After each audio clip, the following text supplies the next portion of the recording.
2 years since MAM, now here I go again to confine innocent men in a 10 by 10 fates.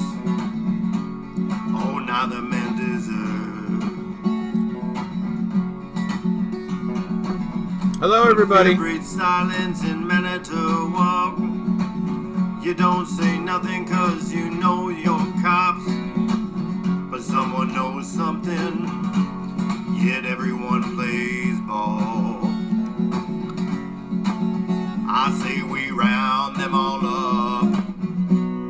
Let's brain fingerprint them all. Everything about the case was suspicious. I hope the biting teeth of justice isn't so vicious. For those who bred the lie, they temporarily preserve. Time into typos to Brendan's so-called confession, to the fact that Peterson was out of town when she went missing. How can we forget Andy, Sam, William, Henry Cole? I say we round them all up. Let's brain fingerprint them all. So much planted evidence now anyone can see. The magic bullet and blood in the RAV, and even evidence that defies gravity. Hello, everybody. The key that turned up 7 searches later with none of her DNA at all. Let's brain fingerprint them all. Yes, please do hit the like button, everybody. Them all up.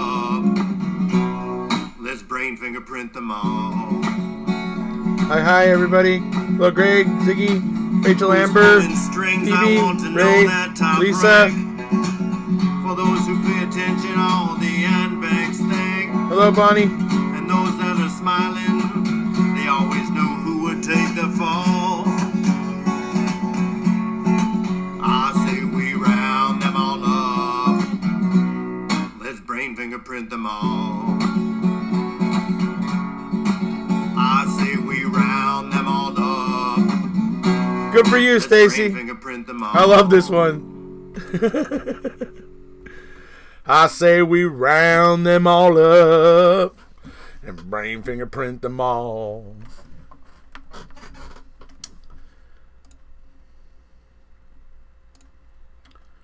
Hello there, everybody. How you doing? Hey, Stacy. Stacy Havron. I got a couple Stacys in here now.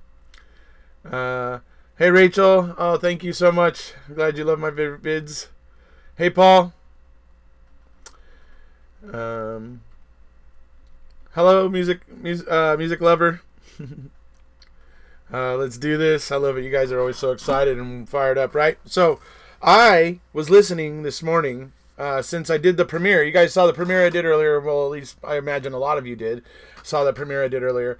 And that was basically setting up this video a bit. And so that everybody could see like the way that Kratz, his mind operates. When he was being called on the sexing scandal, you could see in that audio exactly how his mind works, exactly how he will never admit fault to anything. He will always make it about somebody else or something else and deflect and do all those things and misdirect and use all those shady tactics. Hello, everybody that's still pouring in. Hello. So I was showing that, but then after that premiere, after I was done talking with you guys and stuff, I ended up, somebody I know had sent me a link. A guy named Sean, who I know, he's in here sometimes commenting on my live feeds, but he sent me this link to this Australian podcast, true crime podcast, where this person got Ken Kratz to call into her show, and she was asking him questions and stuff. Now, there was a lot of things about that whole show that were kind of bugging me, but like one thing was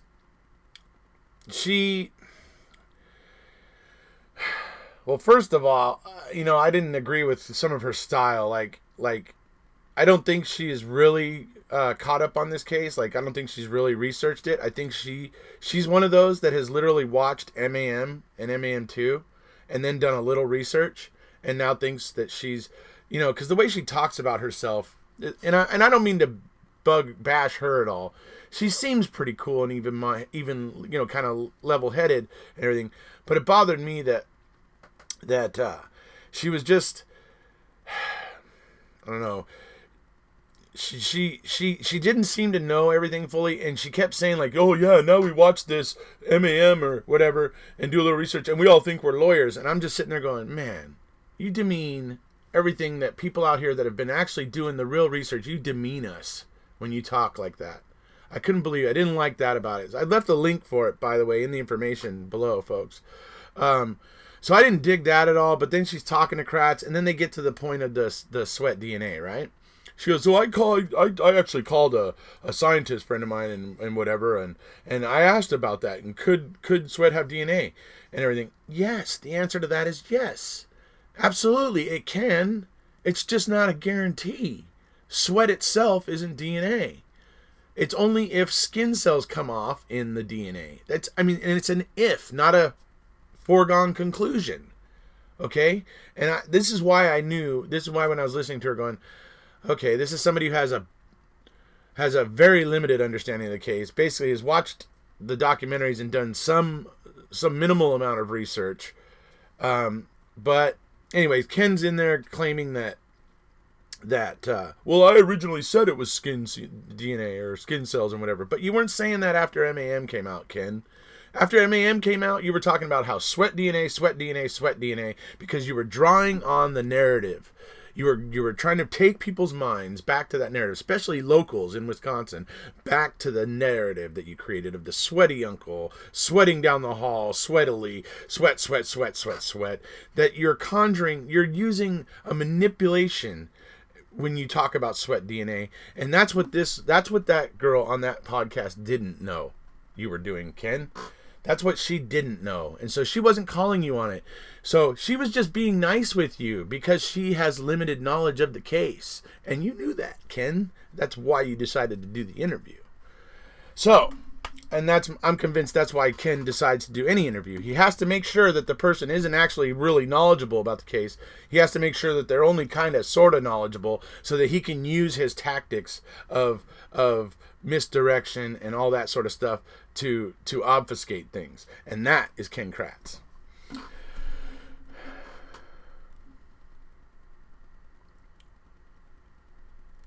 I want Ken Kratz calling out live.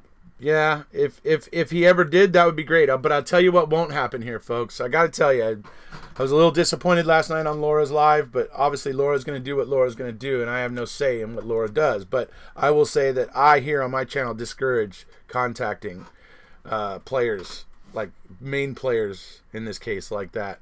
Cold calls, having no previous correspondence with them at all, and that won't happen on this channel.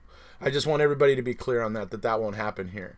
If somebody from the case decides to contact me and wants to come on my channel and say a few things or talk to me on my channel, fine, but you will never see me unethically chasing main players or people from this case to get them on the show. That is not going to happen here. I just want to make that absolutely clear.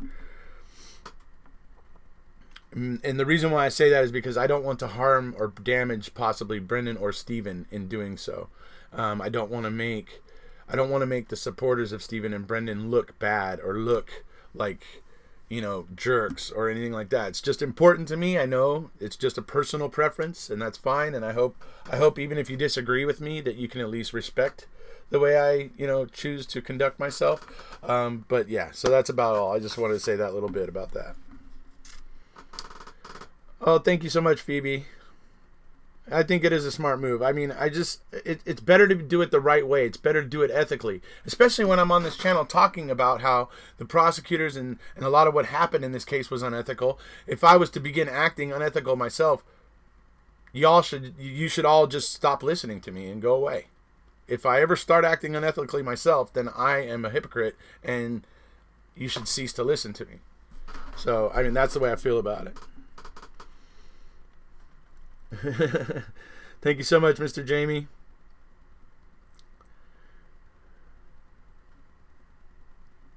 A medium star.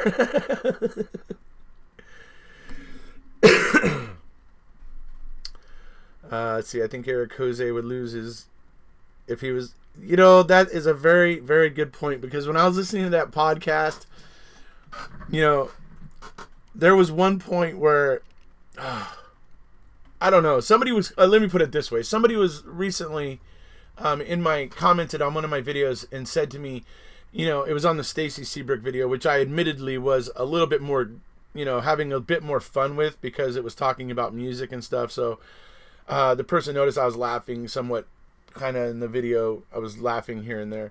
I tell you what, for those of you, any MASH fans out there, raise your hands. Any fans of MASH, the TV show MASH? There's an episode where Hawkeye's getting in trouble, and he's getting in trouble with some of the superiors, and it's because, like, he's unprofessional because of all the silly things he does. And this one higher up that has it in for him is one of the sticklers. He's like a regular army guy, stickler guy, and he doesn't appreciate Hawkeye's, you know, whatever. Eventually, by the end of the episode, he comes to realize that you know, or Hawkeye begins to explain to him. He says, look, when you see me making a joke or being flippant or whatever, that's me blowing off steam. He's like, I'm pulling out a piece of shrapnel out of a kid's belly. I'm making a joke. I'm tying off a bleeder and I'm making a joke. He goes, I make a joke because it's the only way to keep myself from screaming. And that's kind of the way I feel about this case at times. Sometimes I make awkward laugh and stuff like that, or things like that, because it's that, or like I literally want to scream and lose my, as somebody said just a minute ago, shite. So it is definitely a fine line to walk, trying to talk about this stuff and try not to let your emotions overrun you, so that you know, can keep, you know, an even keel and make sense. And it's, yeah, very strange. I'm a fan of sausage and MASH. Made it sound like he was doing Steven a favor. How much did I miss? Why's everybody talking about MASH? Isn't it past time for breakfast? Oh, I guess MASH could be any meal. Let's see, that won't happen though. Let's see, it would be What about Ken Kratz contacting SA about the book after he was convicted? Now that's something that Sean Atwood you know, got involved with back when MAM first came out, and which was interesting because Sean Atwood saw that letter that Ken Kratz wrote to Stephen, and how condescending that letter was to Stephen and stuff, and he didn't like it. And so when Sean Atwood wrote his book, he wrote a very similar, basically a letter that was basically structured in the same exact way as Kratz's letter to Stephen, but it was Sean Atwood basically making a plea to Kratz to come clean about everything that he's done to Avery and Dassey and stuff. And it was like, so, and he was kind of using the same condescending nature that Kratz was using with Stephen when he wrote this letter in his book to Kratz, and it was great. It was absolutely great, and I can't wait to get Sean Atwood on here, and him and I can talk about that. And some of the stuff that he was doing back when MAM first came out, he was one of the big people, you know, one of the big champions that were speaking up and creating attention for this case, and it was pretty awesome. Let's see here. What are the latest news? So, let's see, the way that Michelle was despicable, mashed, ran, okay, yeah. Oh, what do we got here? Preach. It was such a depressing, maddening story, yeah. It is, mate. You can see their struggles throughout, and it's hard and immense. Yeah, absolutely. Totally understand.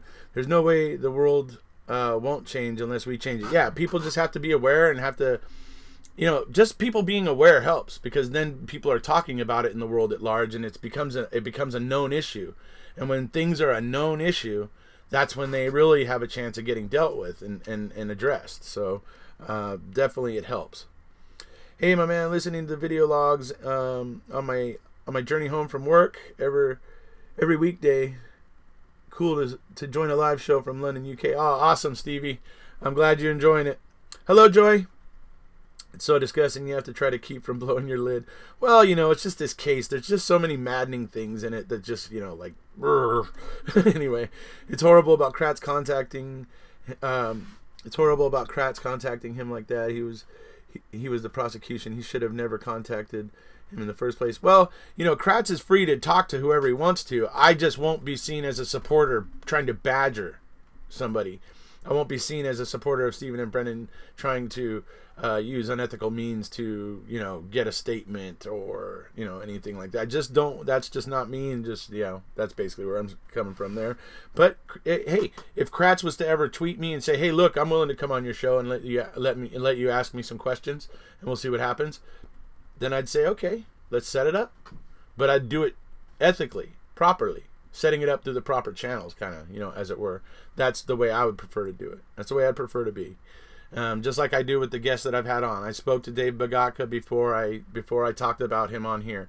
I spoke to Stacy Seabrook before I talked about him on here. I spoke to Sean Atwood before I talked about him on here. So, and Fresh Start Monday, I've spoke to him before I talked. So that's just the courtesy I do. I talk to the people before I talk about them on here. So it's hard to feel pleased inside that Kratz is so concerned about the reputation in that interview. As it's in tatters now, yeah, and absolutely. Last night we were just having fun. I know you guys were, Amber. I'm not meaning to be overly critical. I'm just mainly wanting to explain to people if they begin to want to ask why that doesn't happen here on this channel. I just wanted to kind of just clear that up right away. But I know you guys were having fun. I know it was.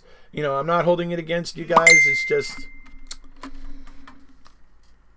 Not holding it against anybody. I just wanted to kind of just share my feelings about it, and because there's a certain example I prefer to set, but I understand what was going on. You guys were all kind of having fun and everything last night. Let's see. It's hard not to feel. Let's see. Hey there, Joe.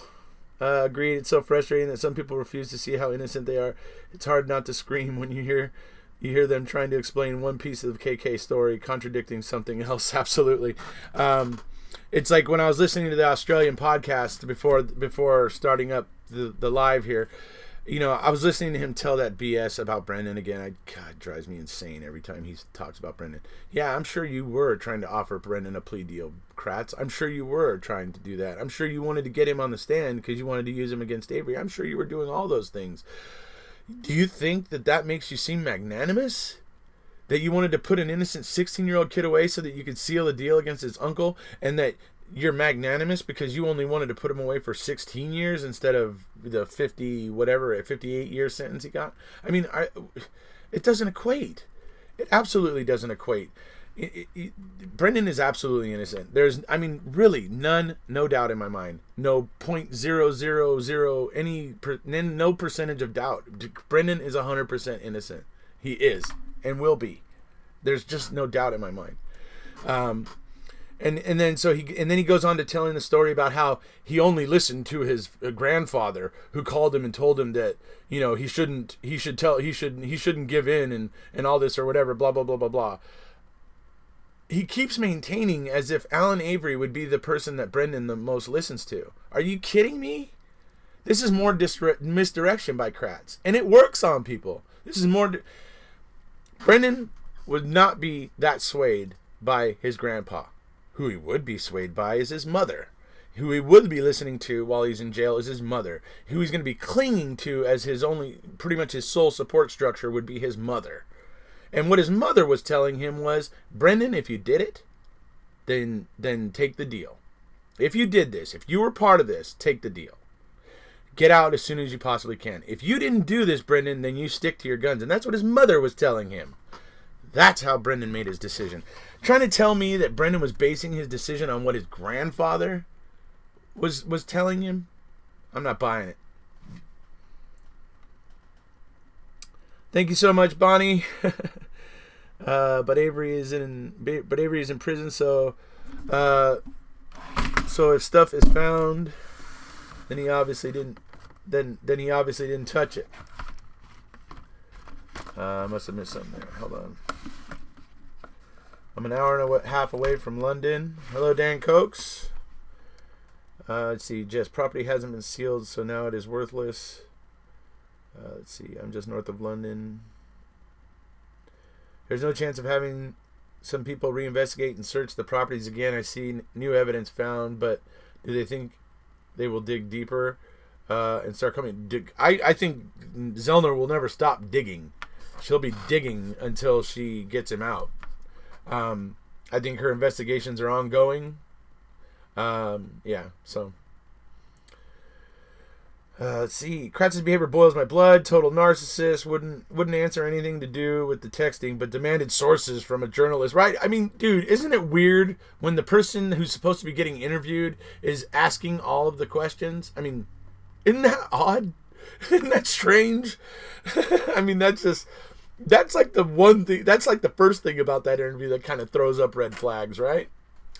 So crazy to watch him. Total sociopath, yeah.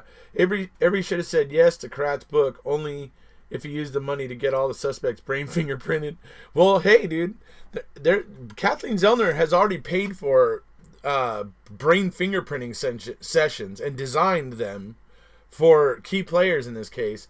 All they have to do is walk down to Dr. Farwell's offices, sit down, and do the testing and walk out. They don't have to come out of pocket one penny. She's already covered it and paid for it. It's down there waiting for them. So that doesn't even need to happen.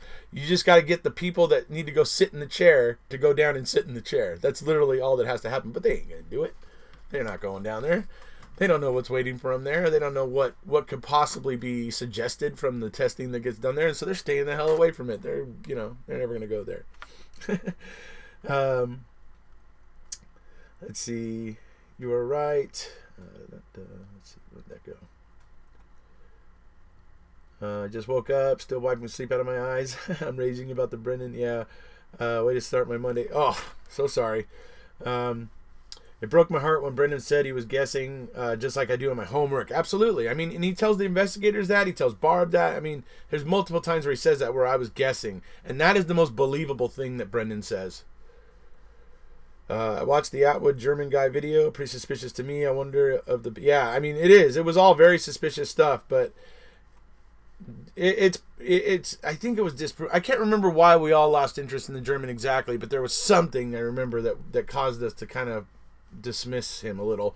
But he was terribly interesting, and he's never really completely left my the back of my mind really. Anyone notice KK slurring during the video? Yeah, like I think at one point he might have been starting to cry, or that he was fighting back some tears possibly. But when looking into all the developments from MAM1 until now, it's easy to see they're innocent. It's more and more evident now that they're innocent. Especially for somebody like me who spent the last 3 years and with a lot of other people digging into the documents and seeing everything about this. So it doesn't make sense that it doesn't make sense that many contradictions can be made and then pick out pieces of what Brendan says is truthful. Exactly. I mean, it's just ridiculous to say that you can trust that confession. Narcissistic behavior. If you keep talking, then you can't be getting asked questions. Yeah, that's true. I would not have let Kratz hold the narrative. If I was the interviewer. Yeah, he kept trying to assert himself, but Kratz is he's a wily one, man. If it didn't happen on the 31st, like Ken said, why would Steve not be guilty? That part I don't understand. I would also like to hear further elaboration on why, if it wasn't on the 31st, it wouldn't be Steven, for why he says that. I'd also be interested in hearing his explanation of that. Brain fingerprint Kratz. Oh yeah, you have to have a brain. It's a common joke. There is a voice analysis software that can test people's vocal stress as an indicator of possible deception. You can use it on recorded statements. Who did Laura contact yesterday? She attempted to contact Len Kaczynski, and I believe she was trying to contact Kratz as well. Thank you so much, Katie Martin. Glad you could be here. So, yeah, obviously the point of this video here is talking about the clip that I uploaded earlier today, which by the way, YouTube is starting to get on my nerves because YouTube is claiming that video, there's something about it that makes it not advertiser friendly, and I'm just going like, what is going on with that? But whatever. It's I needed to upload that. I wanted people to hear and see that, so that people could be aware of, just, have it fresh in their mind of exactly the type of tactics that Ken uses. And I encourage everybody after this live broadcast, if you have the time, to go ahead and click on the link to the podcast that I left in the information below there. And listen to that Australian true crime broadcast. It's actually pretty short. It's like about 30 minutes, not very long. And you can hear Ken Kratz, talking about all these various things. Like I was saying, he was talking about the Brendan thing, how he always asserts that Brendan would somehow have listened to his grandfather more than his own mother. Just all the things that he claims that are just, he can only claim it because he's sitting with an interviewer who doesn't know enough to call his BS. It's uncanny. He picks his interviewers well. He picks the interviews he will do with precision, because I swear it's always with somebody who just doesn't know enough to be able to take him to task and call him on some of the BS that he puts out. And I wish I could get somebody in real time that would do it. Where's the status about the new governor? What's the status about it? Is he truly leaning towards a pardon? I don't know if he is. Maybe he might be, but I don't think Stephen will take it. Stephen wants exoneration, not a pardon. A pardon basically means he did it. He's just being forgiven, essentially. And I don't think Stephen wants that. He kept saying the OLR found no problems, but it wouldn't talk about the actual fact that there were text messages. If he believed there wasn't a problem, why not admit the messages exist? Oh, I mean, look at that's just it. Look at all the games he was playing there. He's playing so many different games there.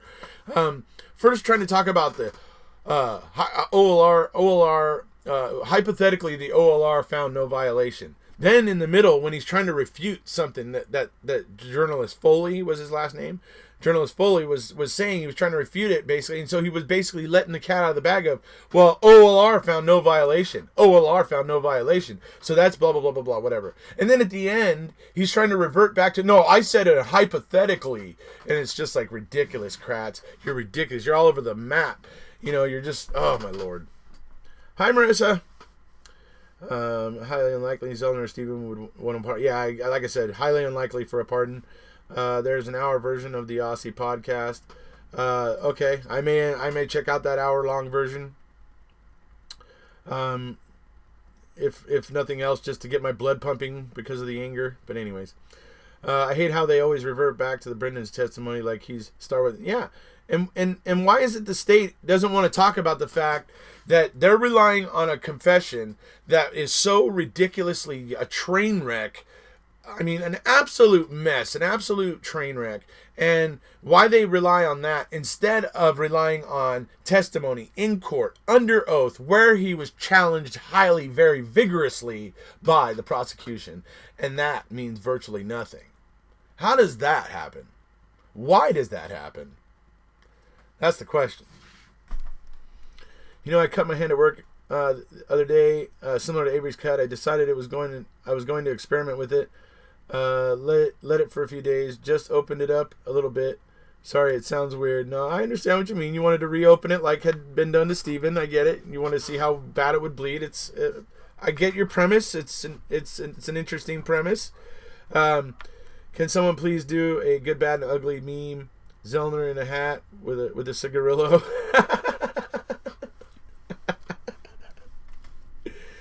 Let's see here. What bothers me is when people say that BD wasn't fed facts, like TH crying for help. And exactly, he was fed the facts. He was absolutely fed the facts. Almost every critical fact. And what he wasn't fed, he knew from the media. So, yeah. And then the shot in the head was fed to him. Everything was fed. Everything was fed. How anybody could think that that's a voluntary confession is beyond me.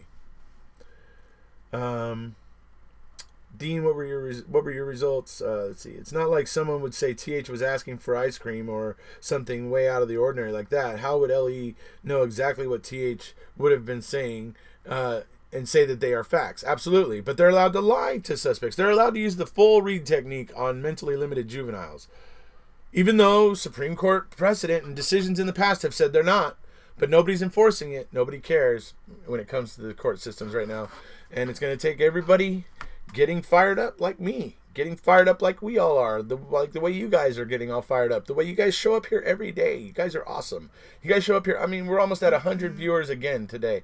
The way everybody's and then these live sessions, they go to 1, 2, 3,000 views within a week. So people are interested. That's the goal. Getting more people aware, more people educated, more people interested. That's just, I'll keep pounding and pounding and pounding away at that, because that's what's needed, is more awareness. The documentary does good, but the documentary, misses out on a lot. And so it's good that there's more people out here passing along the information and getting it out there. So, the only blood I got anywhere was my car key, my door handle, and my other fingers. Kratz said a woman's throat was slit, but there was no blood. I left more than a slit from... Yeah, right. You can't confess to several different versions of a story. Exactly. It's just ridiculous. I meant Bobby Dassey in the last remark about being a star witness. He's far from it, especially with the computer. Well, yeah, if that stuff had been properly... Yeah. I mean, if they'd been able to figure out what was on those computers and been able to use it, it would have changed the face of the trial, and what... And Bobby Dassey's testimony and whether it would have existed, I believe, are in question. So definitely. Do you have any videos on the interrogation of Brendan at Fox Hills by Wiegert and Factbender? Only videos where I talk about it. Videos where I refer to the fact that it happened. Because I don't have any transcripts. I don't have any video from it. There is none that exists. They did not record anything or document anything, really, from that weekend, other than the fact that they were there for that weekend. That's literally all we know. And then we do have a report that at one point Fassbender and Blaine got heated and got, were butting heads over something. And so yeah. And then also the report of Barb, who says that she wanted to leave and was was about ready to grab all the boys up and leave. And at which point she was told that if she tried, she would be arrested. So that's about all we have from Fox Hills. Not much at all. Let's see.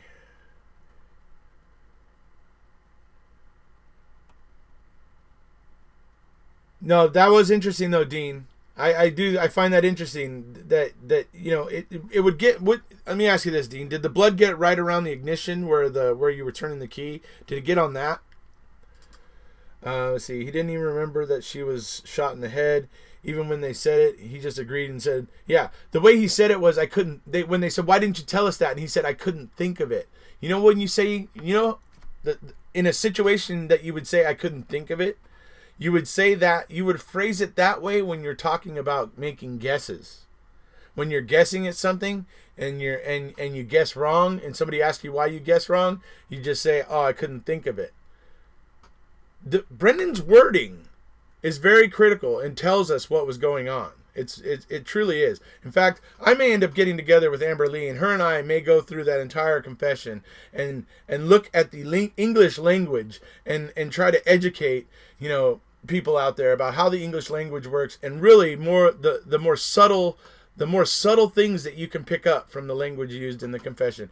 Maybe Amber and I can work together on something like that, and come up with something pretty darn interesting. So,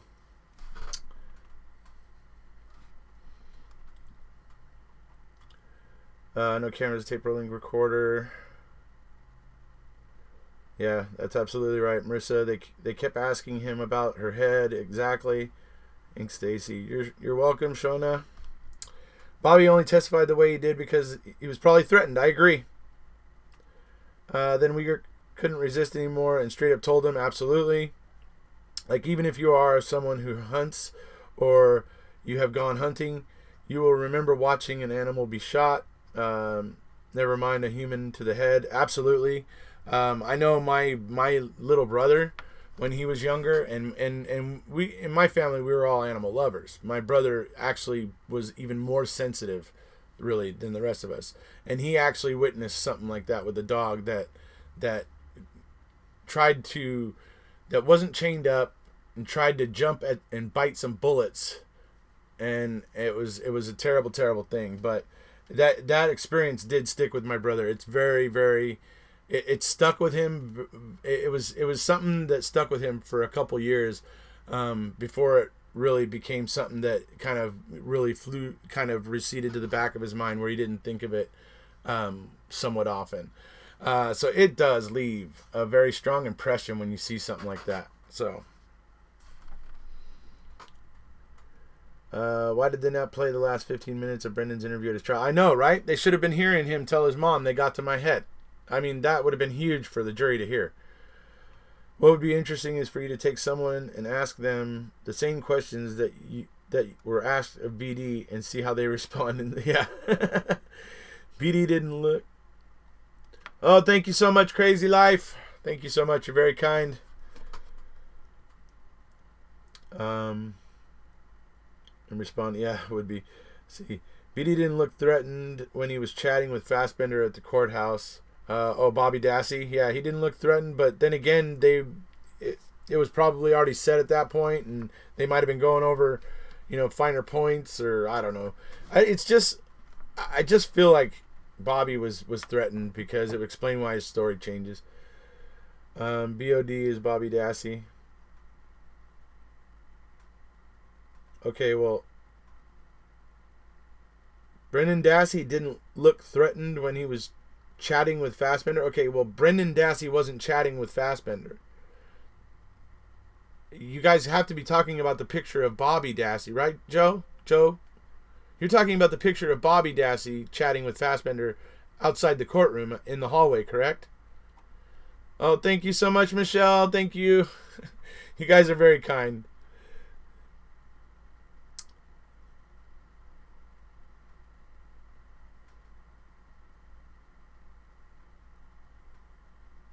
Okay, you should have put BOD. Okay, so he is talking about Bobby Dassey.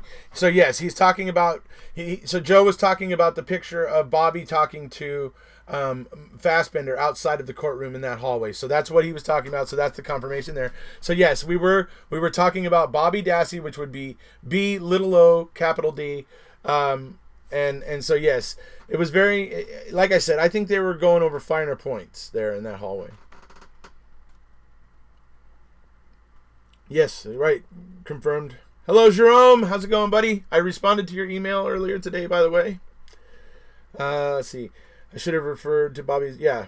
Thanks, Joe. We got it clear now. It was just somebody else was saying BD is Brendan, so I was like, let's get this cleared up real quick. So thank you, Joe. Oh, thank you so much, Sharon. Thank you so much. You guys are so kind. Emergency Dr. Pepper Fund. Yeah. I think I need some right now. Actually, I'm getting a little hoarse here.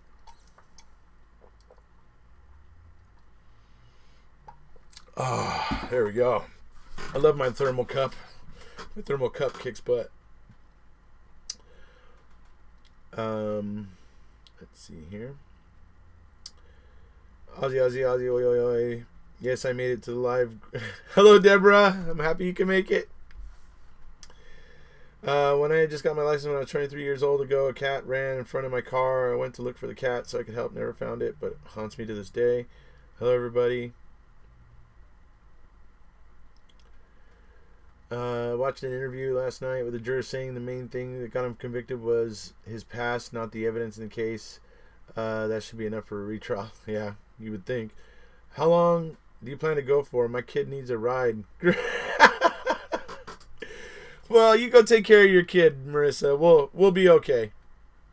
I'm probably not. I'm only 40 minutes in, so I would have to say probably at least another 40 minutes.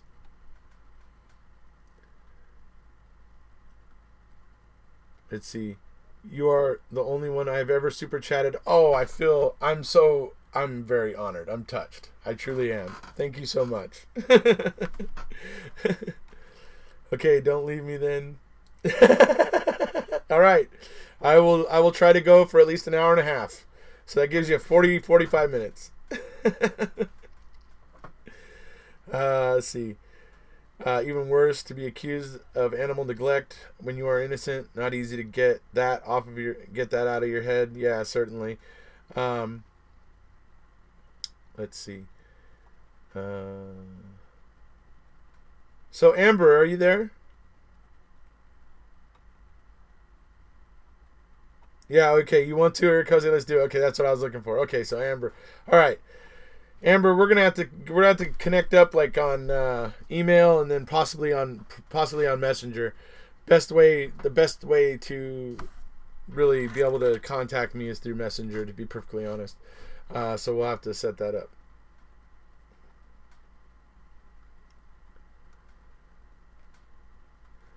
Let's see. How did it become known about Bobby Dassey hanging a deer in his garage? It was at trial. They were talking about it in the trial. It was what they were doing in the garage when supposedly this conversation between Michael Osmondson and Steven happened, where Michael Osmondson said, hey, you need help burying the body or whatever, and all that sort of stuff. That whole conversation, that took place while Bobby was on the other side of the garage. He was basically skinning the deer and removing the entrails, or whatever, so that it could hang to, cure, I believe is what. I've never done it myself, so I don't know exactly the whole process about it. But apparently, it hangs for a day or two before they actually go and cut it up and do their thing with it. So, but it was in trial. How did it? Okay, let's see. Okay, Amber, good. Let's see. Steven admitted burning the cat.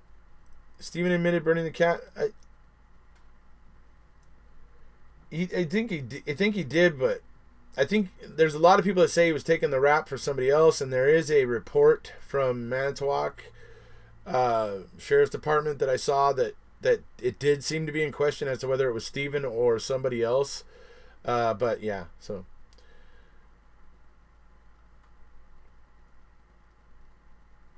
I don't like that just because you're a bad person, you must be a murderer. Absolutely, it's not fair. I think Steven is an idiot, not the best person, but should not be put away because of that. I agree, exactly. He may have made some bad decisions in life and maybe a little rough around the edges, but I just don't see him as the murderer here. Steven said it was an accident and was just throwing it around. Yeah, but how do you accidentally get... Yeah, exactly. How do you accidentally get oil or gas poured on it? Like I said, there's accounts that it was really somebody else there that was really fueling that and egging that on. So, yeah. There are many truthers who believe that because he's a bad guy anyways. Yeah, I mean, and that's fine. I get people think that. I mean, I personally have heard enough that I question whether or not it was actually Steven. Because I did see an account once that did seem to question who it was, whether it was Steven or actually somebody else. And it's been so long since I read it, I can't remember it exactly. So you guys keep reminding me of things I got to go back and look up and get reacquainted with. It's in a video of him saying stupid regrets, but he admitted it. My brother hung a deer from a tree in my front yard, and people complained that it had to come down. Yeah, I can imagine people probably didn't like looking at it. Steven is no angel, but deserves a fair trial. Certainly, he didn't say it was an accident. SA is the scapegoat for everything bad that happens in that county. Yeah, or at least at those times he was. Yabda, what's up, Dave? How's it going, buddy? Or Yanda. Yeah, that's right, Yanda. How's it going, Dave? Good to see you, buddy. You're gonna need an assistant soon. Oh, yeah, I need one now, actually.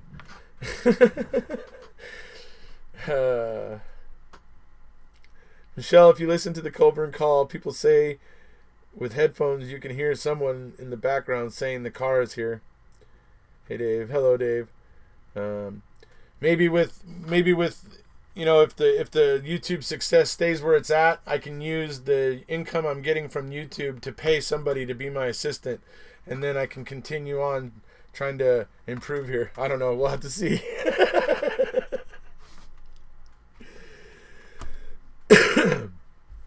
TH actually haven't left. Okay. He will probably get in trouble for the next major murder while in prison. Yeah. Hands up for the job. Even if, and then it's a big if that Steven and Brendan did commit the murder, then the issue I have is that the evidence was planted and due process wasn't followed. Absolutely.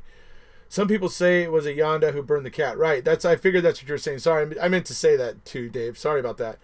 Dave is talking about, I think he's seen the same report I saw, and he's saying that there are some people saying that it was actually Yonda that burned the cat, and that Steven kind of just took the rap for it. So that's what Dave's talking about there. Yes, I definitely heard it, and it was the woman on the stand. Hi, sorry, joined late. Hey, Grandpa 44 Monkey, glad to see you, buddy. Hello, Dave, good to see you. I need to go now. Brilliant again, Erekose. Oh, well, we'll see you, Dean. It's a pleasure. I'd like to email with you, Dean, about the cut and what you were doing there. I have some other questions about that. I might talk about it a little bit in further videos or future videos. Trouble with using Bobby or Ryan as a suspect is that they were non-violent people, no record. Yeah, Bobby and Ryan have nothing. Yeah, that's true. Dave Bagaka, love your videos. I believe the Dave story. Dave has no benefit to lie. I agree. He has nothing to gain. He's not doing this for attention or anything like that. He's not doing it for personal gain. And like I said, you can find the proof about his bar and about the person that was helping him run it.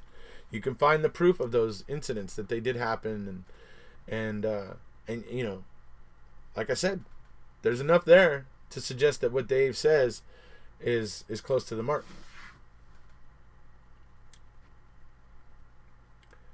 You may have read this article already. I think they had Steven on their radar to stop the lawsuit at any cost. Oh, of course, they were looking for any reason, and that's just another reason. That's just another reason why this is crazy. So since the questions have slowed down a little bit, we'll go back to talking about this podcast. So my main thing is, you know, I want to talk again about this lady who was doing this true crime podcast. You know, I get what she was trying to do. I mean, as a YouTuber, as you know, I have a similar mentality that she has. I guess really when it comes down to it with that interviewer is that my main issue with her is that she just obviously hadn't done a lot of the research yet. She obviously had watched the documentaries. And I think it's obvious that she had done some research into this. But like when she started talking about the sweat DNA and how she went and asked somebody, can sweat have DNA in it? Yes, absolutely. It can.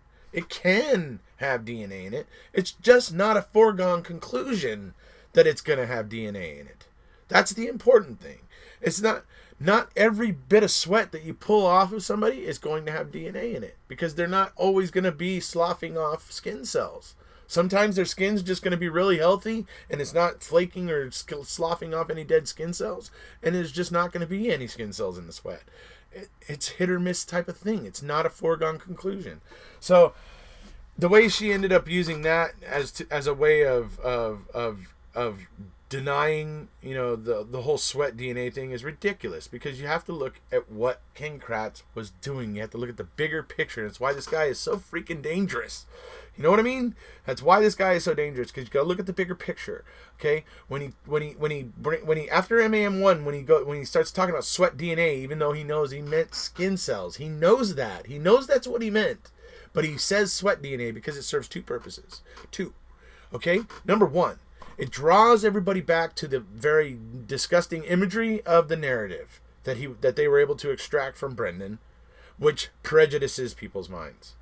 Then also it creates this situation where he has you trying to imagine officers carrying around vials of Steven's sweat. And so that it keeps people from looking at the swabs that were collected and then supposedly thrown away in the biohazard bin. But then suddenly we have a hood latch turning up with almost 2 full nanograms of DNA on it. We have a key in Steven's bedroom that has none of Teresa's DNA on it, but a buttload of Steven's DNA on it. So it's like, how do these things happen, right? And that's what was bugging me about that podcaster, and I was just so disappointed, wishing she was a little bit more knowledgeable, because she had excellent opportunities there, really excellent opportunities to really call him on some bull. And I think she just didn't know enough to know that she had the opportunity. It was very unfortunate. I was very, very disappointed that she wasn't able to go that step further.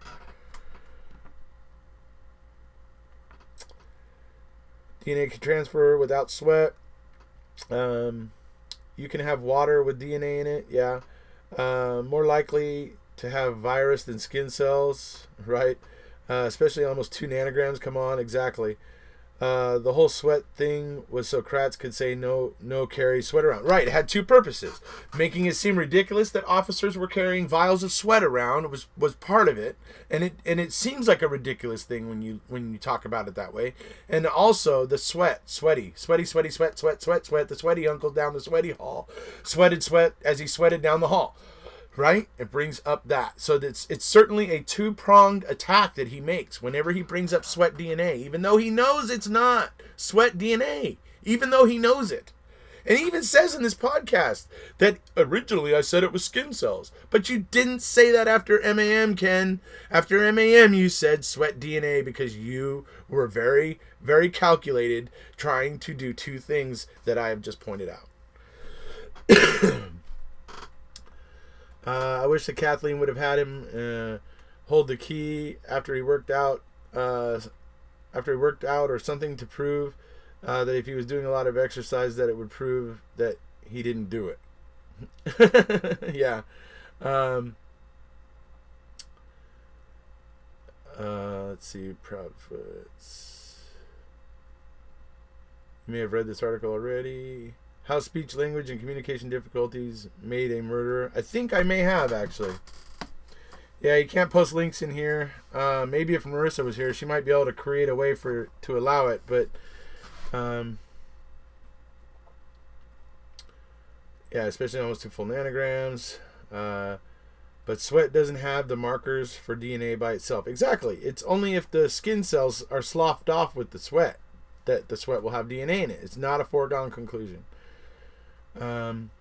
Sweat doesn't have the markers. Jerome, may I ask about the Dave story? Doesn't ring a bell. The cops had the motive to murder this girl and set up Stephen Avery. None of these other suspects had motive. I wish that Kathleen would have had him hold the key. Yeah, right. Let's see.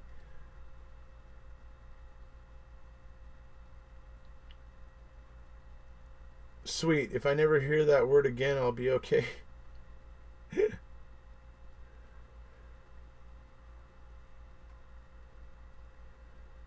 Yeah, maybe it was. I think she was attacking him on it. I think she was actually going at him on a couple things, honestly.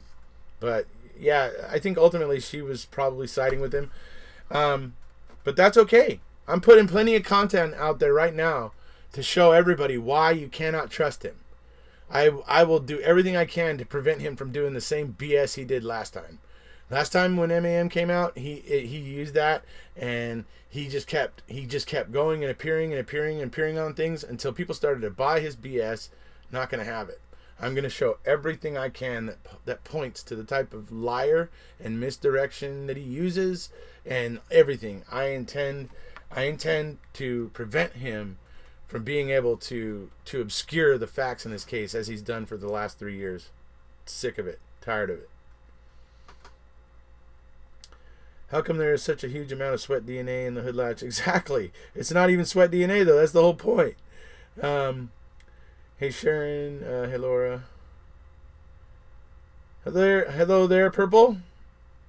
Who do you think murdered Teresa? Neither any of these two. Does anybody know why BOD was talking with Factbender at court? Well, we can only guess. I mean, as far as I don't know why exactly, but I can guess that, maybe they were going over to the finer points of his story before he testified. Does anybody know why BOD? Yeah, right. Bobby and Mike Scott helped clean up. Erekose, you are becoming our sex symbol. Good. Well, then I'm going to be the same kind one. I'm going to be the same kind of sex symbol that Dean String was. Very reluctant and awkward. Was there a motive? Psychosexual murder. Well, you're asking, I'll let Purple handle it. What about the Ed Edwards theory? Not a big fan of the Ed Edwards theory, I'll tell you. Just not. I mean, I certainly don't prevent people from talking about Ed Edwards on my channel, but I'm just not personally a fan of it. I just don't think he did it. I think he had the mentality to want to do it because he knew that he could probably manipulate the law enforcement in the area, and he's smart like that. And a lot of his kills followed that kind of a pattern where he liked to end up in the news and have it all pinned on somebody else by exploiting, some prejudice, because that was kind of one of his MOs. So yes, in that sense it all fits, but I just think he was so old. I just think he was so old and everything by that point. I just can't. It's hard for me to seriously think Wayne Edwards did it. It's just not a favorite theory of mine, but as I said, I don't prevent people from talking about it on my channel. Erekose has gotten better looking from the first year of videos. That's funny. Look how far they were willing to go to get the confession from Brendan. So easy for him to use those swabs collected. And absolutely, those swabs, yeah, there's no guarantee I'm sure those swabs were not left in the biohazard bin. I'm sure they were picked up by somebody unofficially and walked out of that hospital, and then they resurfaced later when they needed them, like when they needed to swap out one of the hood latch swabs and stuff like that. So it wasn't Ed Edwards, debunked years ago. As I said, I'm not crazy about the Ed Edwards theory. You are becoming our sex symbol. It's the confidence that glows from you on here. Oh, well, thank you so much. You guys are making me blush. Absolutely, Laura. He's getting better. Okay, he did say he touched it. He touched the RAV4 by the door window. He told the detective his prints would be there, but they're not, which is interesting. So that tells you somebody else was wiping it down and then accidentally left some more prints on it. He told the detectives the prints were there, and there is zero chance one person did all this. That's true. If he's better looking now, I'm sure glad I wasn't watching a year ago. Oh, ouch. You got me, Don. Dude. Oh, mortally wounded, man. Let's see. Purple, in an interview, Kratz didn't know if they searched fingerprints. They were looking DNA, and that's what they found. Yeah, that's what he said. They were looking for DNA, and that's what they found. I would like to get a real-time line of Avery. If he was at the gas station at 6:30, that throws a lot of timelines off. Yeah, yeah. I mean, it could be. I mean, but who knows? I guess it would be good to probably try to come up with a good timeline and figure out what fits best and what really doesn't fit, using logical kind of deduction. That might be a good idea. Well, you're so welcome, Augen Germany. Let's see. Got to run for now. I'm keeping the chat open though. Okay, we'll see you, Amber. Let's see.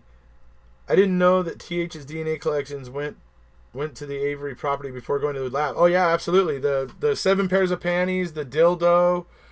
I'm sorry, the vibrator, the chapstick, the hairbrush was also, all those things. All that stuff went to the Avery yard before it went to the crime lab. Do you think a cunning murder was planned for Stephen when he got out of prison? If it was a setup, they had to get him back inside, and either way, they waited for a body. It's very possible, and it could be that the Teresa Halbach thing was just a opportunity that law enforcement had been waiting for, potentially. Let's see. Andy, in a CSI investigation or a crime scene, it is protocol to test for everything. That's what I agree. You should be testing for everything, not just one thing. Like you're afraid to find something else, right? Someone or possible one person was careful enough to wipe the RAV4 of their prints, and someone else that someone came along later that left prints. That could be very well could be. They're totally lying. If he was at the garage at 6:30, when did he get the 2 calls from Jody that night? Exactly, right? He did talk to Jody twice, and she stated that she sensed nothing in his voice that seemed odd or strange, or that he was rushed or anything like that. One more question. I was reading an article on Reddit. SA was hiding his number. I didn't found an answer why he did it. Is there an answer for this question? I was just thinking about it. Yes, Agenhof, Germany. The people who believe Stephen is guilty will often use the fact that he was dialing what it's called is dialing *67, and what it does is it hides your number from the person that you're calling. Stephen was doing that at the time because after getting out of prison, being exonerated, and he was going and he was doing press conferences with the governor, Jim Doyle. So he was appearing on TV kind of often. He was becoming like the poster child for wrongful convictions in the state of Wisconsin. He was becoming a celebrity, and so he had taken to start dialing *67 when he called people, just so that people wouldn't be able to get his number and be able to call him and stuff, because he was just getting very, very popular. He was getting very, very, with all the appearances he was making on TV with the governor and that sort of stuff. So he was dialing that as a precaution, so that he wasn't just giving his number out to everybody as he was becoming more and more famous. I skipped your question, Jerome. Okay, let me find it.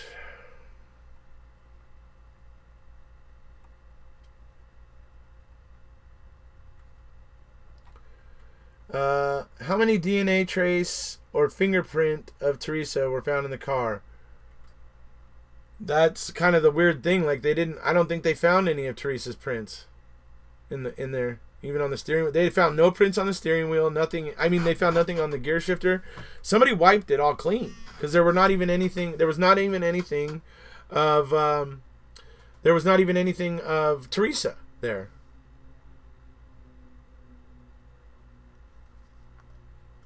Sorry, hold on, guys. Let me just read something real quick.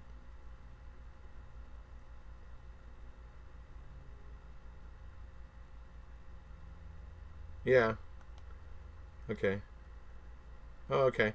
So, let's see here. Where are we at? Yep, the Ed Reddiver story is stretching. It's just not something it's just not one of my favorite things. It's obviously I allow people to talk about it, but it's just not one of mine. It's weird to hear he was in the courtroom. It wasn't Ed Woodward's. That was debunked. Yeah, that's absolutely true. You are becoming our yeah. Let's see. Okay, that's right. I scrolled up to I just learned this last week. Reddit is a different version of Read It, right?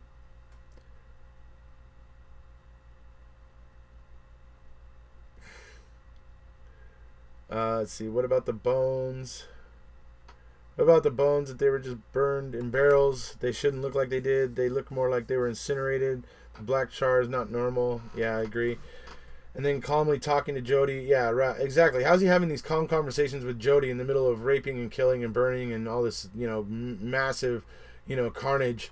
And yeah, I mean, I just don't think that Stephen Avery's that cool of a customer, that in committing a horrendous crime like this for the first time, that he would have just been like, just calm as a mountain lake, kind of thing. It's just hard to believe. I just learned this last week. Len Kaczynski, were you calling? Did you check for that stuff? Fingerprints and if you sex. Okay. Man, I need Marissa back now. Wiped it all clean except the blood. Meow. Yeah, that's Len Kaczynski. Well, the cops took custody of the RAV4 way before November 3rd. So, was Kratz sexting Erekose there? Exactly such a setup. Kratz wants Erekose sex. It's funny. Let's see. What do you think about Gregory Allen's brother? Do you know his story? Actually, haven't heard of Gregory Allen's brother. That's the first time anybody's ever actually brought up Gregory Allen's brother to me. Actually. Let's see, because he's a psycho. Okay. Her Rav looks dark green in the pic with her police, but with her, but police photos show it. Yeah, it does appear to look different colors. Some people attribute that to the new styles of paint that can look different in different lights, and there's lots of different. There's just a lot of discussion that goes around the color conversation about the RAV4. I've done 2 videos to kind of cover that conversation best I could. But yeah, there's, Erekose is my favorite hero from my favorite fiction. That's what Erekose is. Let's see.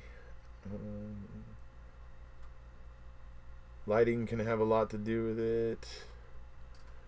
Let's see. It's ridiculous that Ellie thinks that it's not an issue that there isn't a single photo of the bones in S.A.'s burn pit. They say bones were found there, but didn't take any photos of them there. Come on. Yeah, exactly. I mean, they didn't take these photos. And we have Sturdivant who's saying, oh, that's my responsibility, that's my fault or whatever. But that's not what was happening at trial. We had Tom Fassbender who was going to Ertl. He was trying to go to Ertl and make Ertl responsible for it, asking Ertl how come there was no pictures of it and all that stuff.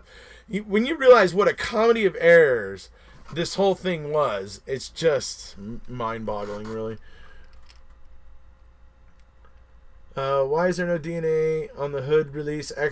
Well, it's that's exactly what Zellner wants to determine. She wants to get her hands on the RAV4 so that she can test all those things: prop, release, hood release, all that, battery cables, everything, all of that. If Steven was touching the hood latch, then he was touching all those other things. And if they don't find something comparable to 2 nanograms of DNA on all of those other items that he had to have clearly been touching when he touched the hood latch, then it's gonna blow that out of the water completely for the prosecution.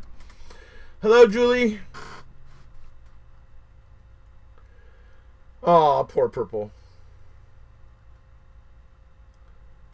Let's see here. We are messing with Erekose as to how sexy he is getting and how Kratz wants him. Oh, dude, don't get twisted. I'm still pretty sexy.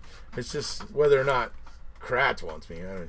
That makes me want to get the heebie-jeebies. But anyway, I'm dropping in at work. Oh, cool. Good to see ya. Let's see, Julie Klein, good one, Phoebe. No experts at all allowed to examine the burn pit. That exactly. Wasn't like an archaeological recovery. It was just shovels, picks, and a conveyor to a sifter. Not very scientific. Kaiser Soze.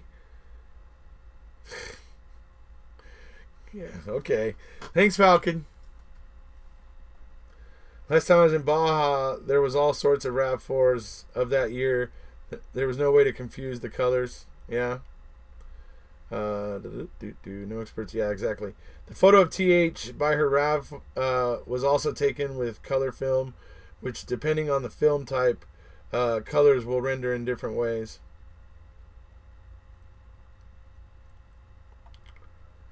I'm not convinced either, but I recently thought of what if Kratz and the other shady cops were actually sure it was Steven and why they framed him, and only now it's dawning on them what they did.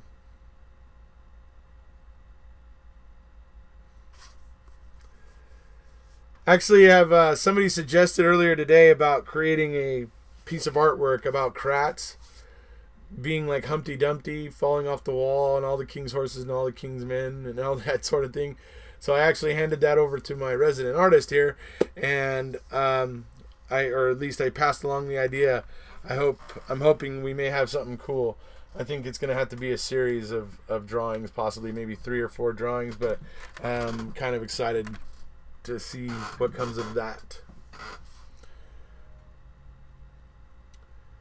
Zellner's not getting access to the car immediately. Oh yeah, not immediately, but hopefully one of these days. Were you expecting an art? No, I was expecting a proper collection of evidence, Falcon. Gosh. Do you not understand that? I mean, is that just a foreign idea to you? Anyway, example. I shoot with Kodak Ektar 100 versus Kodak Ultra Film because I like how Ektar 100 renders color over Portra, which renders colors differently. Not a lot different, but still different. See, Joe's the photographer and the video guy here. Let's see. The brother of Gregory Allen is a criminal too. Sex abuse on women like his brother. He was in the area when Teresa was missing. Manitowoc Police Department. No. They have some report on him. Really? I'd be interested in seeing that, Jerome. Fallon, some think he disconnected the battery to prevent an alarm from going off. I want to know if the battery was actually disconnected. Let's see, wonder why Karen Hallbach married her dead husband's brother. A lot of people have thought that is odd. You missed my comment. Can you scroll back up? Show Blair.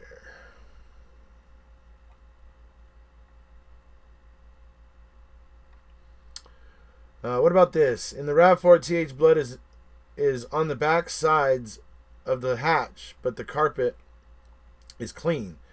Like she was laid on top or laid on a tarp. Do you remember the tarp that was buried in the quarry? It could very well be. Those could very well be related. Absolutely. It does seem like there's minimal blood in the back of the RAV4, so I always found that odd. Was Teresa's camera ever found? Yes, burned in a barrel. I'd like to see Kratz as Pizza the Hut. Yeah, with a hot young nymph and a chain. Yeah, that would be fitting for him. The hot nubile young nymph can be Leah, fittingly. She probably likes to be tied up and chained up like that anyway. So, what's your idea of proper collection? Oh my God, I've pretty much explained it already, Chief. I don't know. Not hitting it with picks, not hitting it with shovels, but like being careful and carefully removing the evidence from the ground and not, I'm sorry if this is a very hard idea for you, Falcon, but that's what I'm talking about. I'm talking about nope, not just swinging pickaxes and stabbing shovels in and just giving a damn about whether you actually break up the evidence even more than it already was.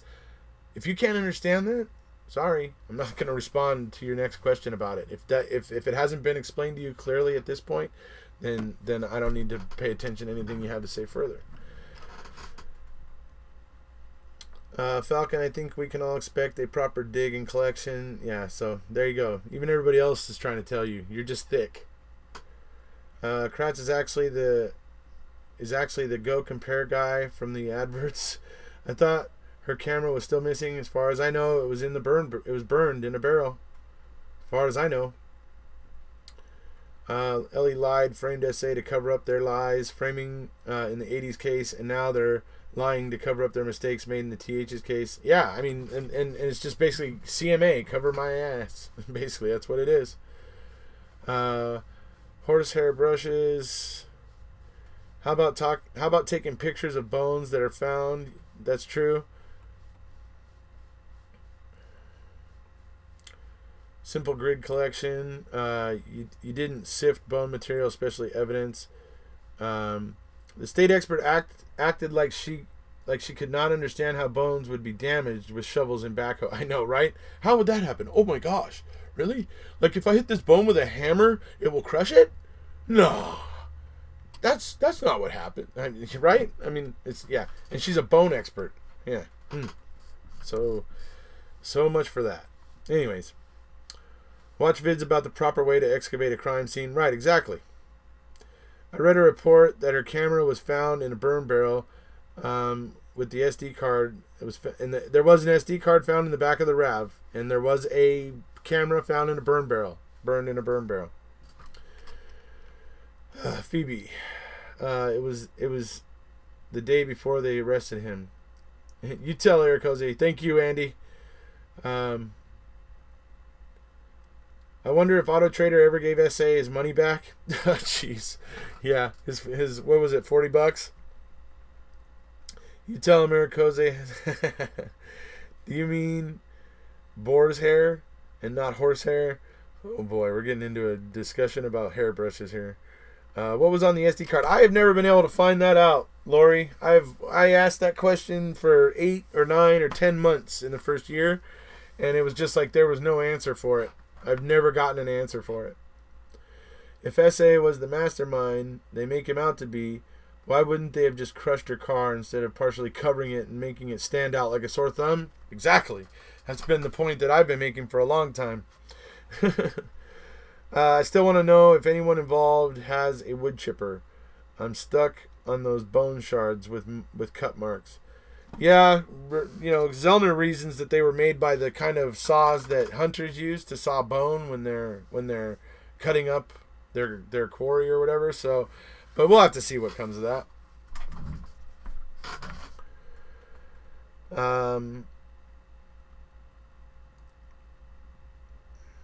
Her pictures from the camera was on the SD card. SA rarely used the crusher, reportedly. Yeah, he just used it occasionally. But I mean, that would have been the best way to get rid of it and hide it.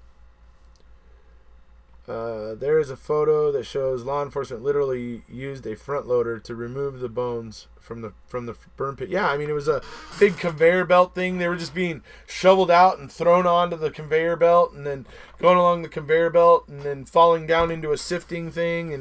And there was no care, no kind of gentle kind of process to it. It was just hit it with a bigger hammer.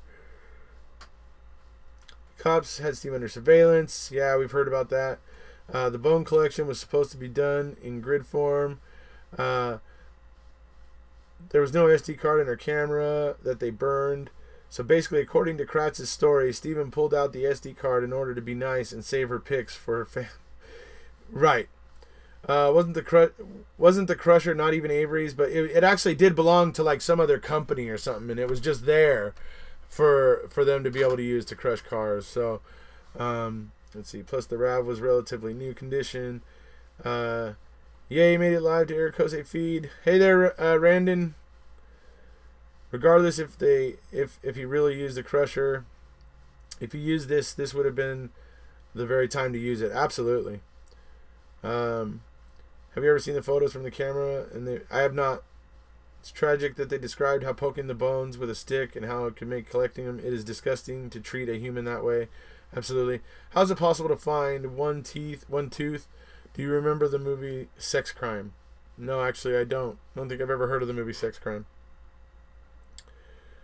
He grew up in that lot. He knew how to hide something he wanted. Smart enough to clean up. Yeah, okay. Smart enough to clean up, but not smart enough to clean up. Yeah, okay. If that works for you, that works for you, I guess. Sorry I had to leave, but I'm back. Hey, Ray. In my experience, things can appear to be very different colors in digital photography. Yeah, so there's a lot of people that say that. Kratz claims he didn't crush the car because that would have been more obvious. I disagree. I don't think the manner of collection would have changed the DNA characteristics, though. No, but it would have helped us to determine whether or not that was where they actually lie or not. That was what was trying to be hid, Falcon. Whether or not they were dumped there or whether or not they actually had lied there. That's what could have been determined if they were correct, if they were collected correctly. I want to know about the parking light. I want them to let her test it. I agree. I want her to be able to test that brown spot and see if it matches that brown paint from that Pinto. That would be absolutely huge. Exactly. And this was supposedly fragile bone evidence, and they want us to believe digging it up with a huge construction machine was the proper way to handle it. Yeah, exactly. You guys and your owls.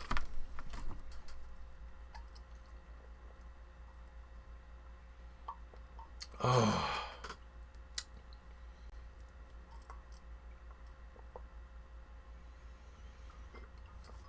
Oh. This is a thirsty business. You guys ready for the Dr. Pepper commercial?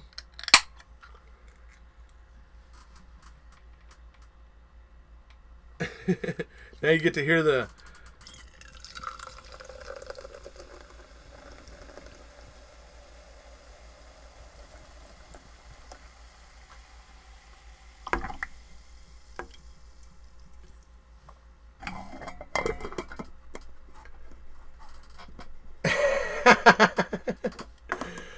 You had a Dr. Pepper in my honor? Awesome. I love it.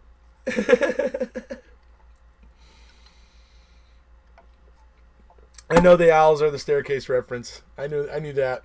I wasn't being too critical. The Whoosh on Zounder Road sound. Yeah, there you go. Yeah. I got into it yesterday with someone over the Beely CD. Yeah. Hold on. Is there an owl theory for the Avery case as well? I don't think so. Let's see, Jerome a lot. Cheers. Thank you, Jerome. Oh yeah, Dr. Pepper all day, every day. Drinking my Dr. Pepper too. Cheers. Oh, awesome, Becky. Great minds think alike.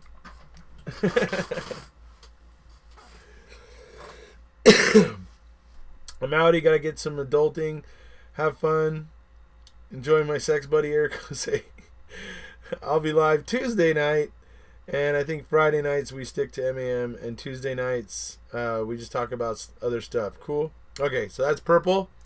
Tuesday nights for the other stuff live. And Friday nights for the MAM live. So there you go. You got it from her. You should get Dr. Pepper to give you some sponsor money for all the people that watch. It's good advertising for them. You should contact them. I may send them something eventually and ask them about it. You don't like Dr. Pepper, do you?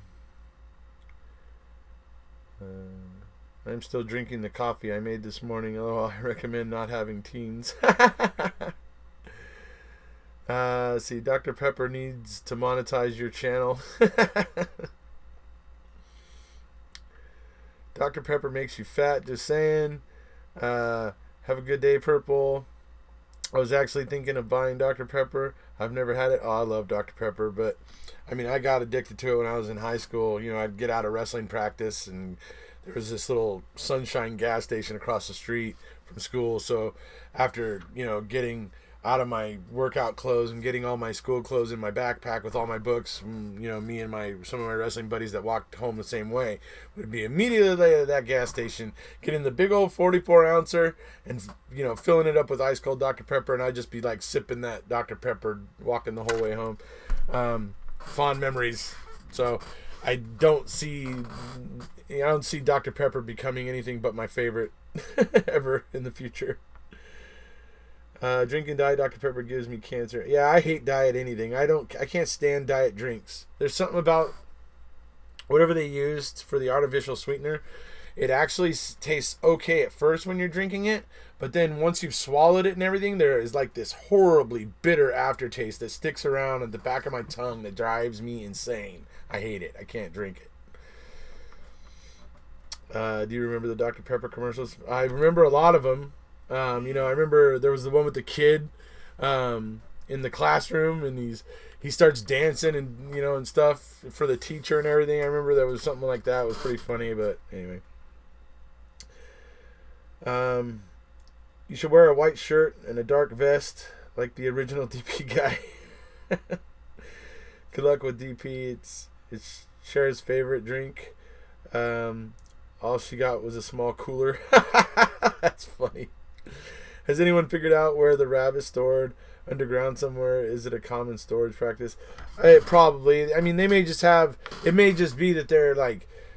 Vehicle storage... long-term vehicle storage is just like an underground facility. Because maybe to save space for some reason or something. I don't know. So we are trying to debunk a murder case, and we are giggling about Dr. Pepper.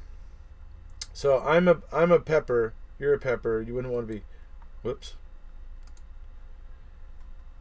So Dean is actually bringing up what I was about to say. I mean, it's okay to have a little bit of fun about the Dr. Pepper for a little bit, but I was just pouring one because I was actually very thirsty and my throat was getting hoarse. Oh, there we go. All right. So enough about Dr. Pepper. The Rav is the same place as the Lost Ark. Is it really? How'd it get over the ocean? Julie Klein, you missed mine.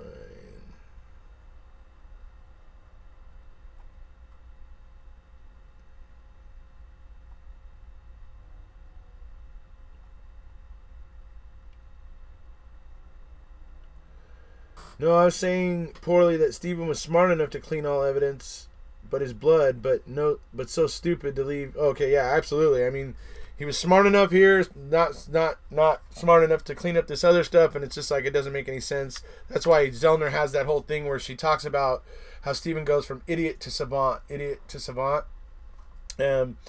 That's exactly a huge part of what makes the prosecution's narrative kind of less believable. We have to believe that Stephen is like going from like absolute genius level,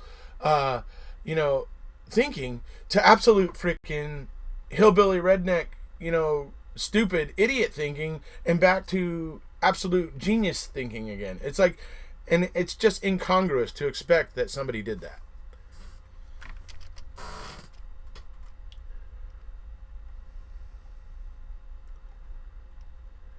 Sometimes we have to add in a little bit of humor. Yeah, well, when you're over an hour in, sometimes you need a little bit of a break, but yeah, so. Contrary to what you said about laughing to let off steam, it's good to break it up a bit and regroup. Yeah, I think it is, so, but, you were right to kind of try to, remind us that, okay, fun time's over, so I appreciate that there, Dean. Appreciate that, so thanks, buddy. Where did the theory that she was in a mental hospital come from? Dude, I do remember something about a mental hospital. Now I'm like trying to remember. There was something suggesting that somebody thought she was in a mental hospital. I can't remember all the details of it now. God, it was probably a year and a half or almost 2 years ago when I think I remember reading something about that. But as far as I remember, nothing really came of it. Erekose, just one question about Judy. Why she does this stupid interview incriminate? Why she does this stupid interview incriminate Stephen? Judy. You mean Jody? Yeah, Jody. Okay, yeah. Because Jody, in the present day, Jody has, Jody's basically the same person. She is still the same substance addicted, a substance abuser. She just recently picked up a DUI again. Laura was mentioning that on her channel last night, that she thought Jody had picked up one. She has. She picked up another DUI recently. Jody is a person who is in the throes of chemical addiction, and anything that Jody says, you have to really kind of take it with a grain of salt, because people who are addicted as badly as she are to substance, abuse and that sort of thing, and as long as she has been, obviously, because she was having these problems back in 2005 when this was all going down. So it's hard to really take her seriously, because she was most likely doing that interview and getting some little payday from like Nancy Grace, I believe it was, to do that interview. And so you can't really put much stock in it, because she is just a craven person, and she was really probably just trying to get some more money so that she could buy some more alcohol. She's really, really badly addicted to the alcohol, and possibly even other things. I can't be certain about the other things, but I can be certain that she is absolutely 100% addicted to alcohol, and she has a problem. Okay, let's see here. You've used a couple $10 words today. Impressive. Is that why her missing poster, it says she was endangered? Yeah, they didn't know if she was, yeah. Let's see. Could be. That's why. I mean, there was talk about she needed medications. They were telling Brendan that she needed medication when they interviewed him on November 6th. They were telling him, oh yeah, because she needs medications and we got to get it to her. They were trying to, manipulate Brendan, because they thought he knew where she was, and Brendan didn't know. But they were using that as a ploy, saying, she needs medicine, Brendan. We got to get this to her. If you know where she's at, you got to tell us, type of thing. So I wonder. I actually wonder now, did she have some kind of medical condition that she was getting treatment for? So who knows? Didn't Luminol come up positive in the garage where Dassey said Halbach was shot?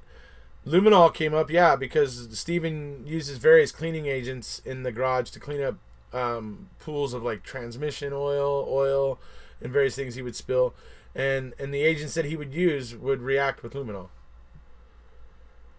Bleach would have discolored the carpet. Absolutely. There's no way he bleached that carpet. It's something that is so elementary that people should be able to disprove Kratz right away. You immediately go, Kratz, if that's true, how come if you use bleach on the carpet, how come it's all the same color still? How come it's all still a color and not all white? Right? I mean, that's the obvious question, but these are the questions that don't get asked to him. These are the questions that never get asked to him, and it pisses me off. And that's what pisses me off about that interviewer on that Australian true crime broadcast. She just dropped the ball. She wasn't educated enough on the case. And like I said, King Kratz chooses those types of people to go be interviewed by. What can I figure out about the cause of death in Steven's case? Was a gun shot to her head? But in Brendan's case, it was a stab wound. Right, exactly. Furthermore, if someone was chained to a wooden bedpost pleading for their own life, they would, tore up the wooden bedpost. Absolutely. A grown woman thrashing for her life would have caused some damage to those bedposts. Certainly, without a doubt. New theory, if Stephen had an obsession with Teresa, Jody could have killed her out of jealousy. Well, maybe, but Jody was in lockup. So that would be the only problem there. Andy Wigg, that is a theory. That is where she was hidden away. Let's see, the carpet in the garage. No, the carpet in the trailer. Sorry, the carpet in the trailer. Can someone find out if that farmer guy had pigs on his farm? Animals were spooked. I found out they can eat a person, bones and all. I have heard that about pigs. They can. I have actually heard that about pigs. That makes the fact that she was missing 3 days and no one noticed. If she was mentally ill, surely they'd pay more attention to her whereabouts. Yeah, I would have to say that actually is pretty logical deduction right there, I think, by Andy Wigg. Let's see. What carpet? The carpet in the trailer. The carpet in the trailer. The only place where there's a crime scene here where there's carpet. Right? Where's the two crime scenes, supposedly, for Avery? The garage or the trailer? Which one has carpet? We're in the trailer. Don't mean to be so condescending, but geez, that's really not hard to follow. If he cleaned up, it still wouldn't be dirty. One of the supporting judges said it best, it's time to take confession tactics into the 21st century. Yeah, that was Judge Rovner. And she was pleading with her fellow judges across the country that they need to start taking the new data that's coming out from all these various innocence projects and all the data that's coming out from the wrongful conviction attorneys out there and all the things that are being learned. And she's really hoping that her fellow judges will really start to take notice of this stuff, and that is a huge thing. I hope it happens as well. Let me see here. And none of her DNA is anywhere in the house, not even a strand of her hair.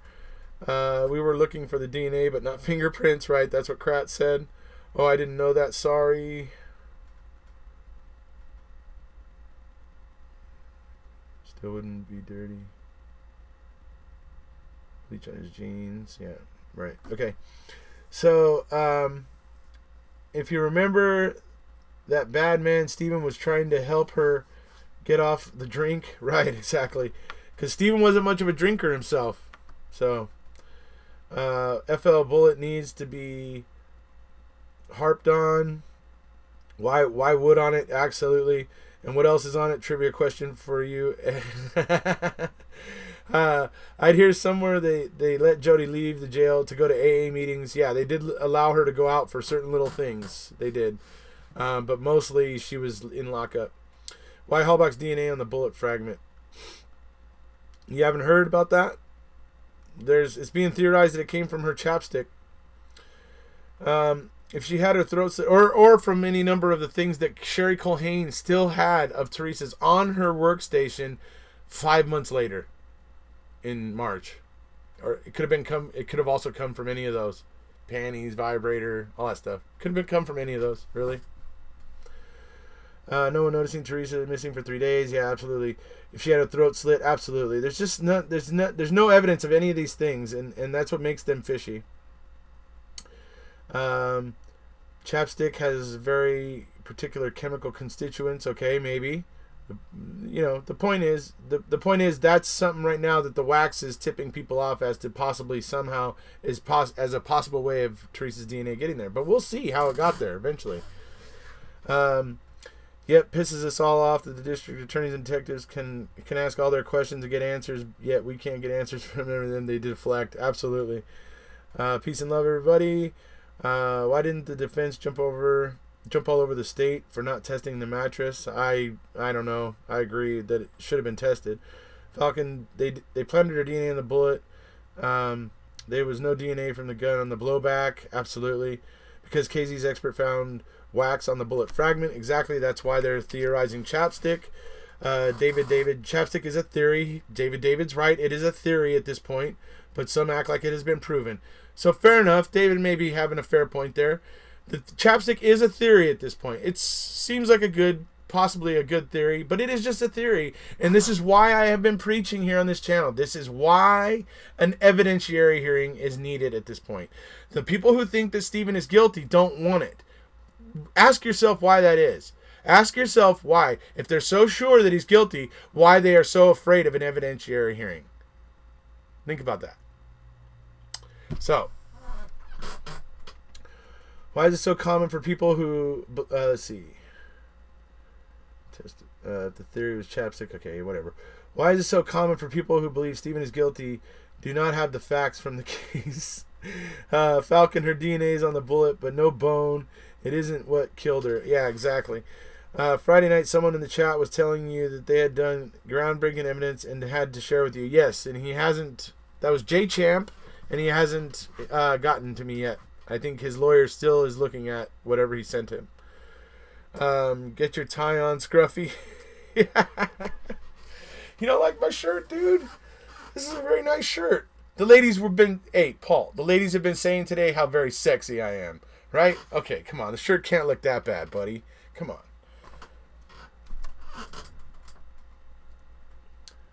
Someone said the waxing material on the bullet was out there during the first round of testing. I'm not sure, but it has been disproved. If he knew you were here, Paul, he would have got his best Sunday best on.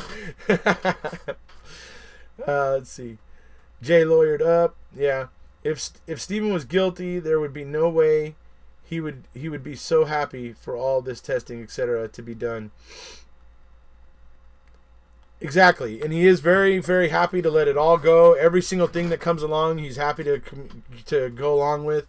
He's not acting like a guilty person.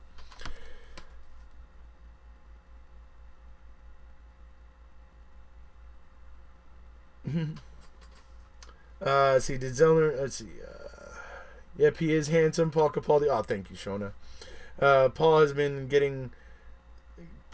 He's been getting sexed by Kratz, so that, oh, jeez. Did Zellner mention the chapstick in her filing? Yes. I believe in previous filings she did mention the chapstick, yes. He might have the kilt on underneath the desk. Yeah, and and if I'm wearing the kilt, then I got no underwear on. I'm Stephen Avery style if I'm wearing the kilt. There should be testing allowed because he knows he's being tried in the court of public opinion now on a TV show. Any other case in any other state, he would have had another trial already. He's got nothing on under the desk. God. Casey mentions the chapstick and MAM2 and says that there is a wax substance on the bullet and that they were going to test it for the chemical makeup. So yeah, we'll be finding out more about that chapstick. I'm certain. Or he may be wearing he may not be wearing anything. That's funny. Ding ding chapstick. That pissed me off when I heard that. The wax should never be on it. Tulane planted because there was also a Manitowoc detective. can we place TH in the garage? That was actually, but that wasn't a Manitowoc detective. That was from the DOJ. That was Tom Fassbender, who was telling Sherry Culhane to put Teresa in the garage. Bye-bye, everybody. Good night, Erekose. We stay in contact for our future French channel. Absolutely, buddy. I responded to your email, by the way, so you can respond to me there, and we can work on creating that French channel. I'm actually kind of excited about that. Can't wait. So it looks like we're approaching an hour and 40 minutes, which is usually a pretty ripe time. Unless anybody has any kind of burning questions. If planted on the bullet, they could get her DNA off the vibrator very easily. Well, yeah, that or the chapstick. So, I mean, it's just the waxy substance is making people think wax. And so that's why that's being said. Hopefully it goes to retrial, and you can go to it and fill us in on what happens. And secretly film it. Yeah, that would be funny. What does the state's reasoning for taking the evidence from TH's house to SA place before the crime lab? Well, I don't know what their reasoning is, honestly. They're not big on offering reasons for what they do, to be perfectly honest. You missed my questions. Oh man, I hate it when people do that. Valerie.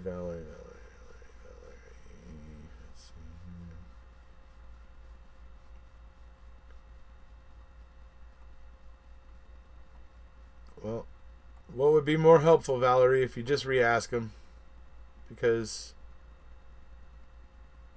I don't want to waste too much time in the live looking for them. Try one more time.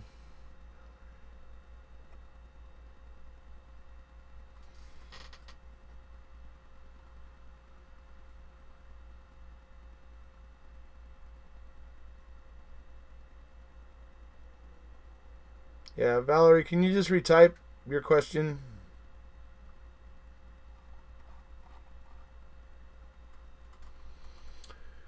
So what's 1220 again? 1220 is when Kathleen Zellner will be filing her motion regarding the CD and the computer evidence with the Court of Appeals. If you message your question, just copy and paste it and re-ask. Yeah, thank you. I just asked, why, if Teresa had been in a car accident, why no one came forward? Well, that's just the whole point. That right now the state has no way of proving that this damage existed before the 31st, and they're desperate to find it, but they're not finding it. They're not. They even have to Mike Halbach digging through all of his old computers right now, looking desperately, hoping for some picture of the RAV4 with the damage, but they're not going to find it because it was damaged when they were trying to take it in the back way to Avery Salvage on the 31st or on the 3rd or whatever it was that they were trying to take it in, or the 4th, the night of the 4th, whenever it was that they were taking it in. So that's why. If he misses it, was under the impression that she had filed already. She filed with the district court, as the Court of Appeals asked, and then the district court denied. Judge Sukowicz denied it. So now she's going to be refiling now on that. Now that they've gone to the district court and she's filed on it, and it's the CD and all that stuff has become part of the record. Now she's going to be going back to the appeals court, because you got to have things as part of the record in order for the appeals court to review them. And now she's going back to the appeals court. And now she'll be able to have those things as part of the record so that she can talk about them with the appeals court, and the appeals court can review them. So that's basically what's going on. Did they ever explain why they didn't take the bedpost mattresses? Also, they did not find any knife. Yeah, absolutely. They didn't find anything. They had nothing on the bedpost. They never found a knife. Yeah. We are beyond happy here in Wisconsin with Scott Walker and Brad Schimmel gone. Yeah. I heard she did it under the table, so to speak, with the light. What's the deal with Barb and them buying the house that they're in now? A lot of people criticize. They think some things about that. I don't know. I've never seen any proof for what people seem to think about that, but Kathleen said the insurance company said there was never a claim. Yes, Teresa's insurance company was never there was never a claim made about that parking, that turn signal. Gilters tried to claim it was made with somebody else's insurance, but I now, and that DOJ had a copy of that proof or whatever, but I now believe that that is complete BS, because if so, when Calumet County reopened the Halbach investigation in September of last year, they would not have been going to Mike Halbach and have him desperately looking through his old computers looking for proof of that damage. If they had something to prove it, they wouldn't be asking that. My question since Tuesday is going to be anything else, chat days.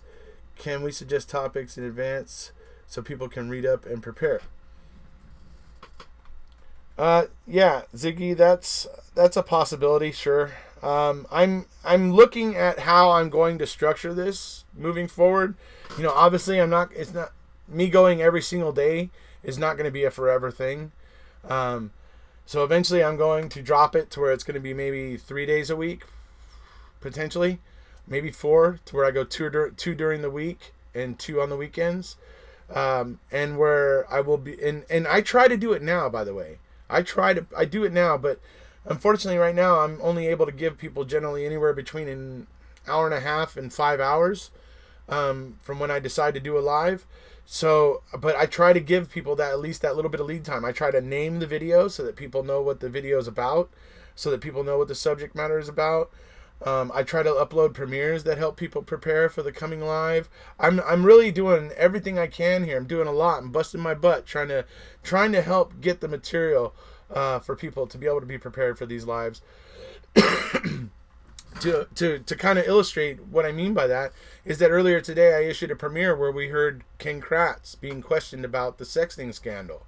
And then also in the information below this video, you will see the link to the true crime broadcast, the Australian true crime broadcast that I've also been referencing in this live video.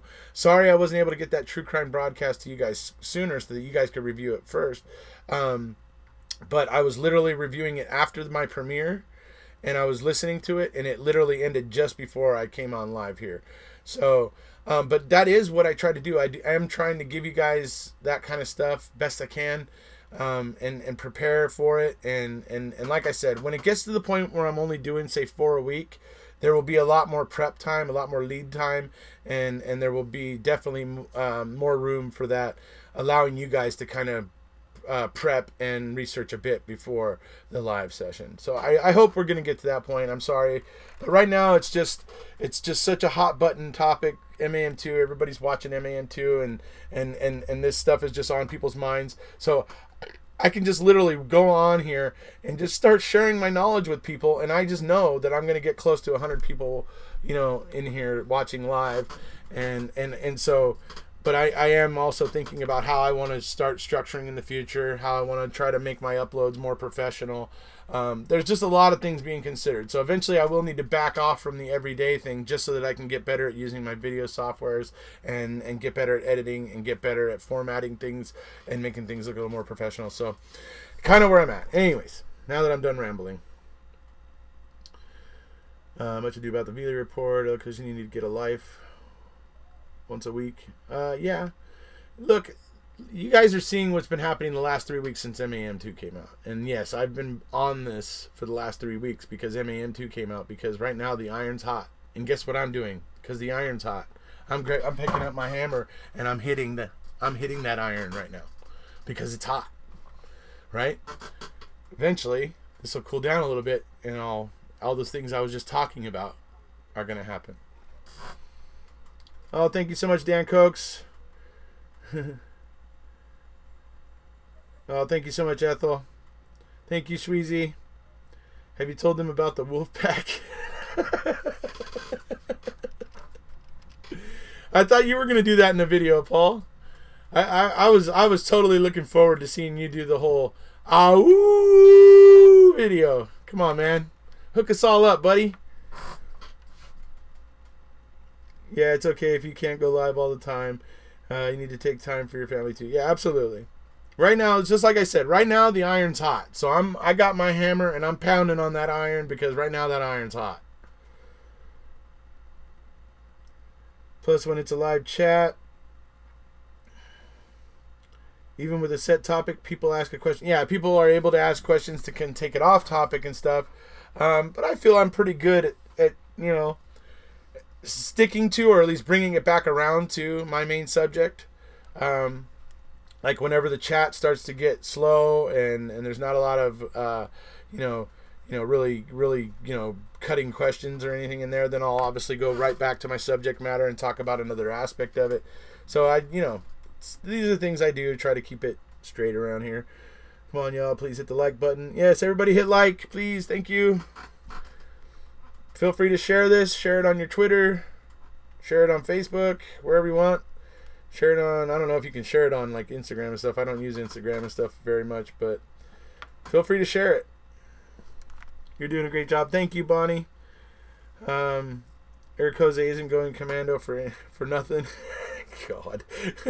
Yes, I appreciate all you do. It's totally the perfect time to combat the lies of the state, and we'll be pushing out. Yeah, right now it's important. Exactly. It's just right now, I mean, the growth I'm having on my channel, I need to be about it every day so that I can continue that growth.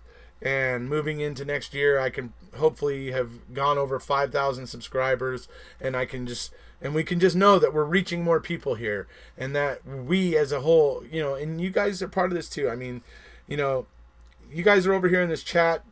Some of you know the answers to some of the questions that people ask. This whole community is going to be the thing that's going to be helpful. Creating a very large community of people who know this case very well and who act responsibly and ethically. And that's really the goal. That's really what's going to help in my mind, and what's really eventually going to make a difference. I have not read Kratz's book yet. As soon as I get a copy, my hands on a copy of it that I don't have to pay for, I will read it. How long can Zellner keep this up? Oh, Falcon Apata. I mean, what would be the point? Okay, so Falcon Apata, why don't you go ahead and look up Kathleen Zellner? If you're wondering how long she can keep this up, go look her up. Look at what she's done in her past cases. See how long she can keep it up. Find out for yourself. She's pretty amazing. She's pretty freaking amazing, Falcon. Look her up. Depends if she finds something new. Can KZ call Kratz to testify and really make him sweat? She was alluding to that fact in one of her recent filings because of the fact that Kratz has alluded to that he knows what was on the Veely CD. So now they don't need to... Zellner is saying, we don't need to bother with calling Captain Veely. We can just call Kratz and Fassbender now because they both seen what's on it. They know it's there. So we can forgo having Veely come to court. So that's pretty funny. Giving light to this case the way you do will help. I am confident. Thank you. Oh, you're so welcome, Shona. Thank you very much. Something new is the only way. I believe they can. Did I make Falcon mad?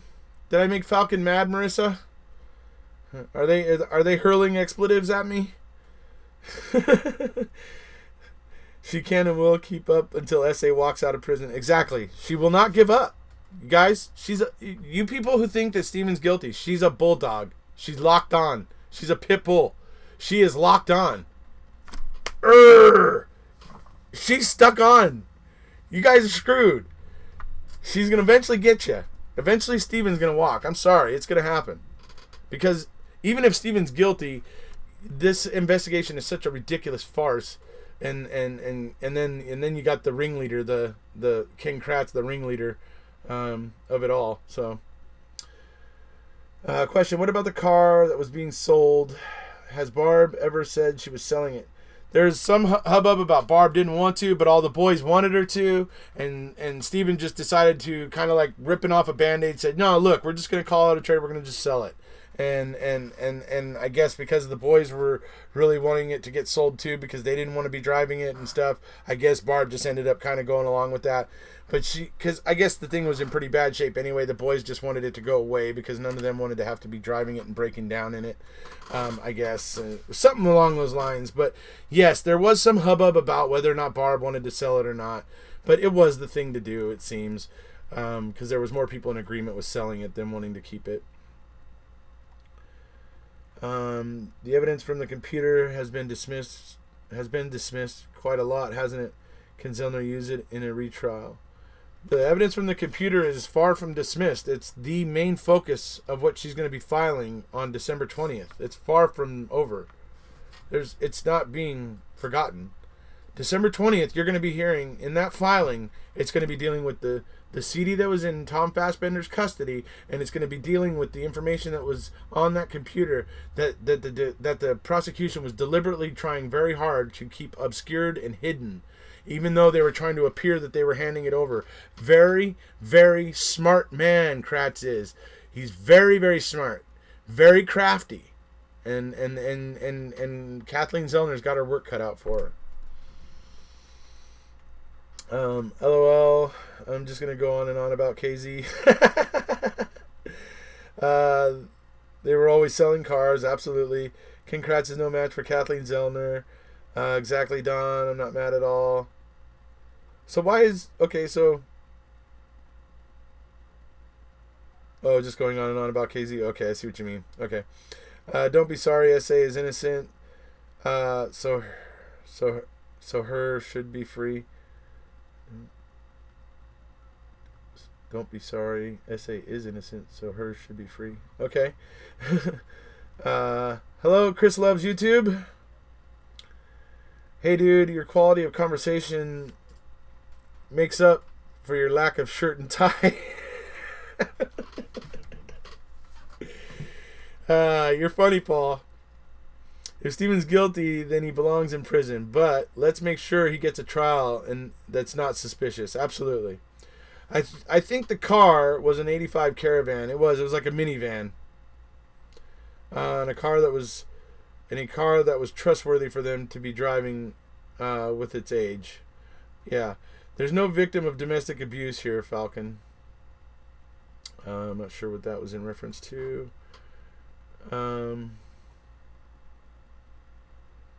Whilst it's terrible that they have both been convicted of murder they didn't commit, and the positive story, the positive is the story has created all these online communities. People have become friends, etc. Yeah, absolutely, and it gets people talking across, all these various platforms and stuff, and I think it's a good thing. Computer stuff doesn't have anything either way. That's your opinion, Falcon. I'm wondering if the boys had this planned to get TH out of the house. Possibly. Defense had those discs months before trial. No, they did not. No, Falcon. They did not. They did not have it months before trial. You're mistaken. You need to go and get your facts straight. They did not have it months before. Literally about, I think, a month and a little under 2 months. But it was less than a month before Denny was due when they handed it over. The prosecution had it for 8 months, Falcon. Go get yourself educated. That was a really ignorant statement. Let's see here. Mo Murad, I really don't think that the state can go for a new trial. I think they won't go that route. What do you think? Do they have any real evidence for a new trial? Well, I think they'll try. I don't think they want to let go of Avery. I don't think they're. I think, who knows? You got a new AG. So maybe if Steven gets a new trial, we'll see. Maybe the AG won't seek to retry Avery. We'll have to see what happens. We'll have to see the decisions that get made. We do have a changing of the guard to consider. I think Avery didn't do it, and then how can BD be an accomplice? Absolutely.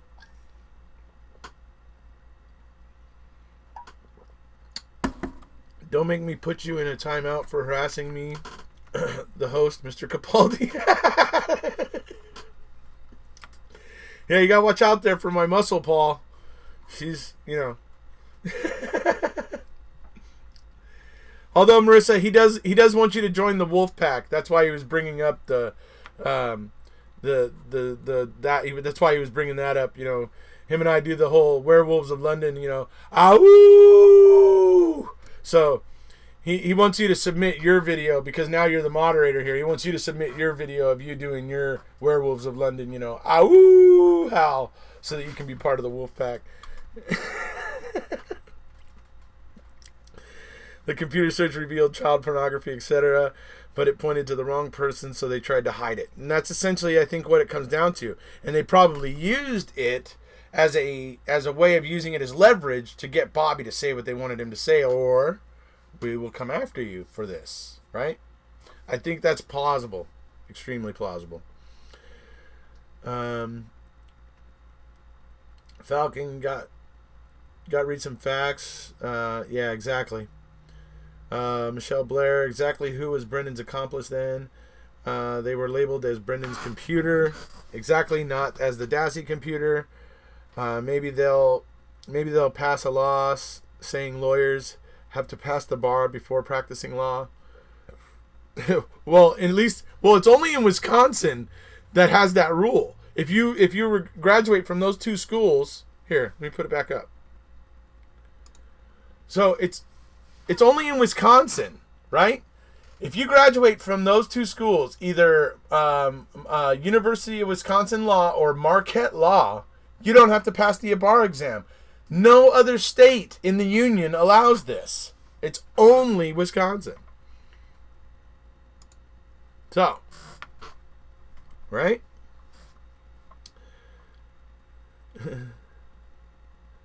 I'm deleting all the name calling guys. It's just a waste of Erekose's time to read. She's absolutely correct. Thank you very much, Marissa. He's not Kratz at all. He's looking for an argument. The discs don't have anything which implicated either Avery or Dassey. In fact, the discs don't implicate anyone. Strongly disagree with the stuff that's on that computer, Falcon, is disturbing. I mean, are you kidding me? Yeah. So I think you're right about the computer, since they could have charged him with child porn, and that was used against him, maybe to get what they wanted. Exactly. That's what I think, because nothing ever came from all that stuff that's on there. So how do we explain that? I mean, that stuff was that required litigation. That required some charges to be filed. What was on that computer, and it didn't happen. The only way that doesn't happen is if a deal's made, in my opinion. Great point, Tom Thumb. The computer stuff didn't implicate Brendan, so they didn't want to even use it. Yes, but it is not in and of itself evidence of murder. Falcon Apata, actually, it went to the motive of Bobby Dassey. You obviously haven't seen the search terms. Exactly. It's becoming very clear to me if Falcon Apata has not reviewed some things. Either that or is willfully blind to what they are finding. I'm having trouble interpreting Falcon Apata's statements kind of at the moment. Falcon, have you watched MAM? I think Bobby was used to get the blood in the sink only, but still think that the ex did it to kill. Yeah, okay, possibly. I have seen the search terms. I know what was on the discs. Okay, so and that stuff doesn't bother you, Falcon? That doesn't concern you? Those things that you saw? I'm sorry. I'm trying to understand where you're coming from here. I'm thinking you're a crazy person. So I'm really hoping you're going to help me understand how those things that were on that computer weren't alarming. Try to help me understand that.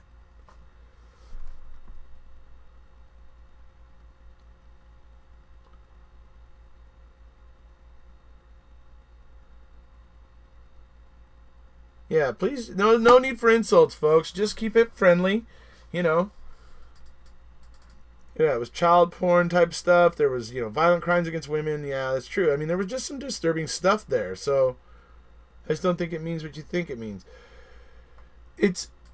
But Falcon, follow us here. What we're saying, that stuff, those images and those things on that computer, a lot of it was illegal, especially if the underage naked girls. That's illegal. That's 100% illegal. There's nowhere where that isn't illegal. Okay? So that is 100%. How did that not get addressed? You got to ask yourself, how did that not get addressed?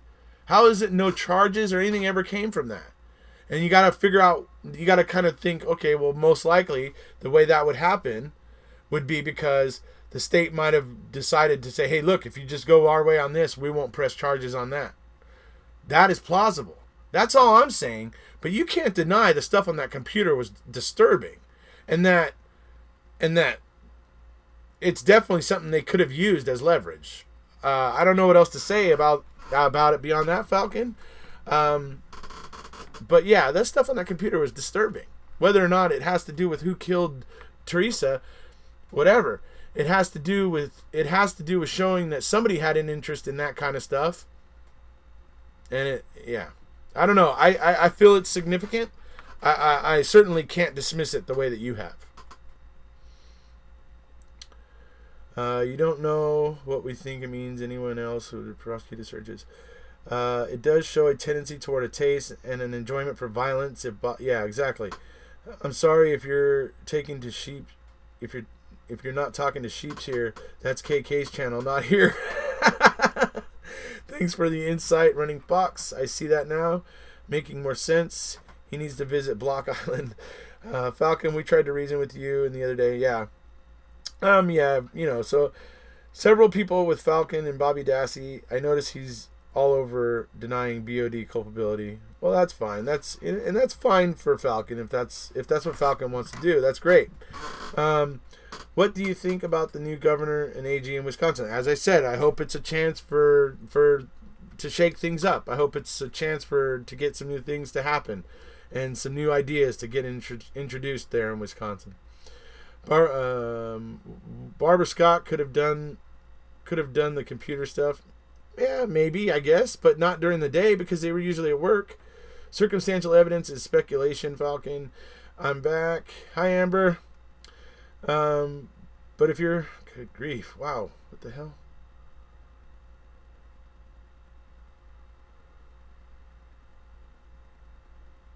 Oh.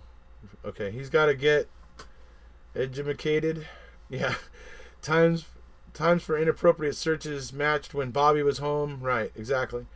Welcome back, Amber. People haven't been watching MAM, I guess. The 6 searches were when only Bobby was home. Exactly. That's the thing, is that those things happened only at a time when Bobby was home. So the computer stuff is speculation, right? Doesn't that make all Kratz evidence speculation then? Good point, Dean. Mods are deleting fast. Yeah, don't use bad language.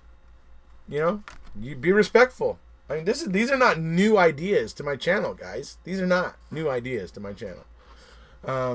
And she's already been saying before, if you're cursing and all that stuff, she doesn't want to waste my time with me having to read it, and I agree with her. I don't want to have to waste my time reading a bunch of pointless expletives anyways. So she's gonna do that. She's doing a good job.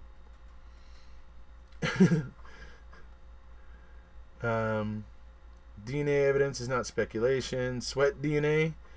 Yeah, right. Didn't see Falcon swear. Good point, Dean. All right. Hold on, Marissa. I want to see what David and Falcon are saying. So for the next 2 minutes, Marissa, let the comments come through. I want to see them.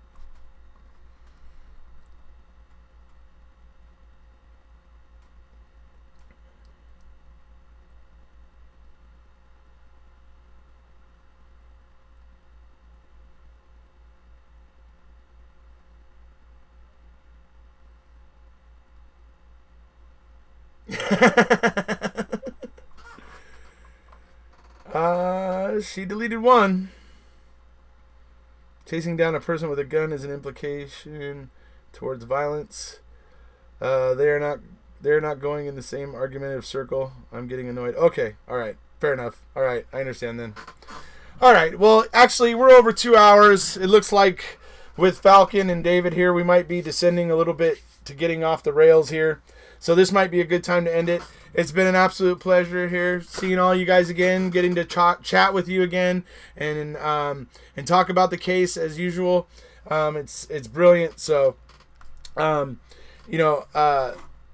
not sure exactly when I'm going to go live. It probably will be tomorrow after work sometime. Generally about 8 o'clock Pacific Standard Time is generally when I'm going to be going.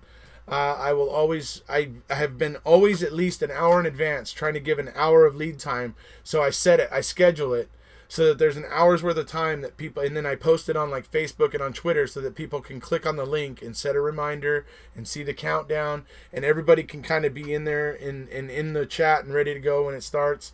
So I try to give everybody that opportunity. I try to name it first so that people have an idea of what the topic is for the day. I try to put links in that I think are important that people might want to review.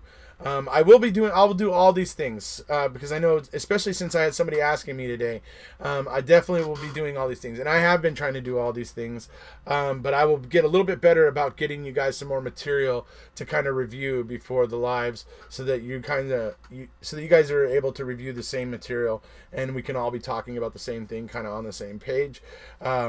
So hopefully we'll get it all more streamlined. We'll get it all a little bit more defined. We'll get into a little bit more of a routine as time goes on.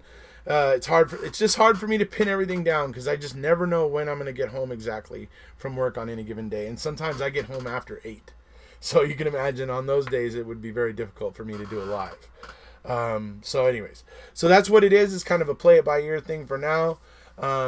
As I said, I'm only doing this everyday thing for now while the iron's hot, while this is a big thing because MAM2 just came out. So, my loved ones understand that, and they understand what's going on right now. And for them, they understand that this is something important to me, and that right now is the time for me to be talking about it and trying to build up the community. So they all understand, and I appreciate all your guys' concern about my loved ones. I really do. It's very sweet of you, and I'm very concerned about your guys' loved ones too. So make sure that you're not neglecting them to watch me. So everybody's saying thank you. I know. Thank you guys. You're all great. Everybody hit like. Don't forget to hit the likes button, and then, if you haven't already, please hit subscribe, and we'll see you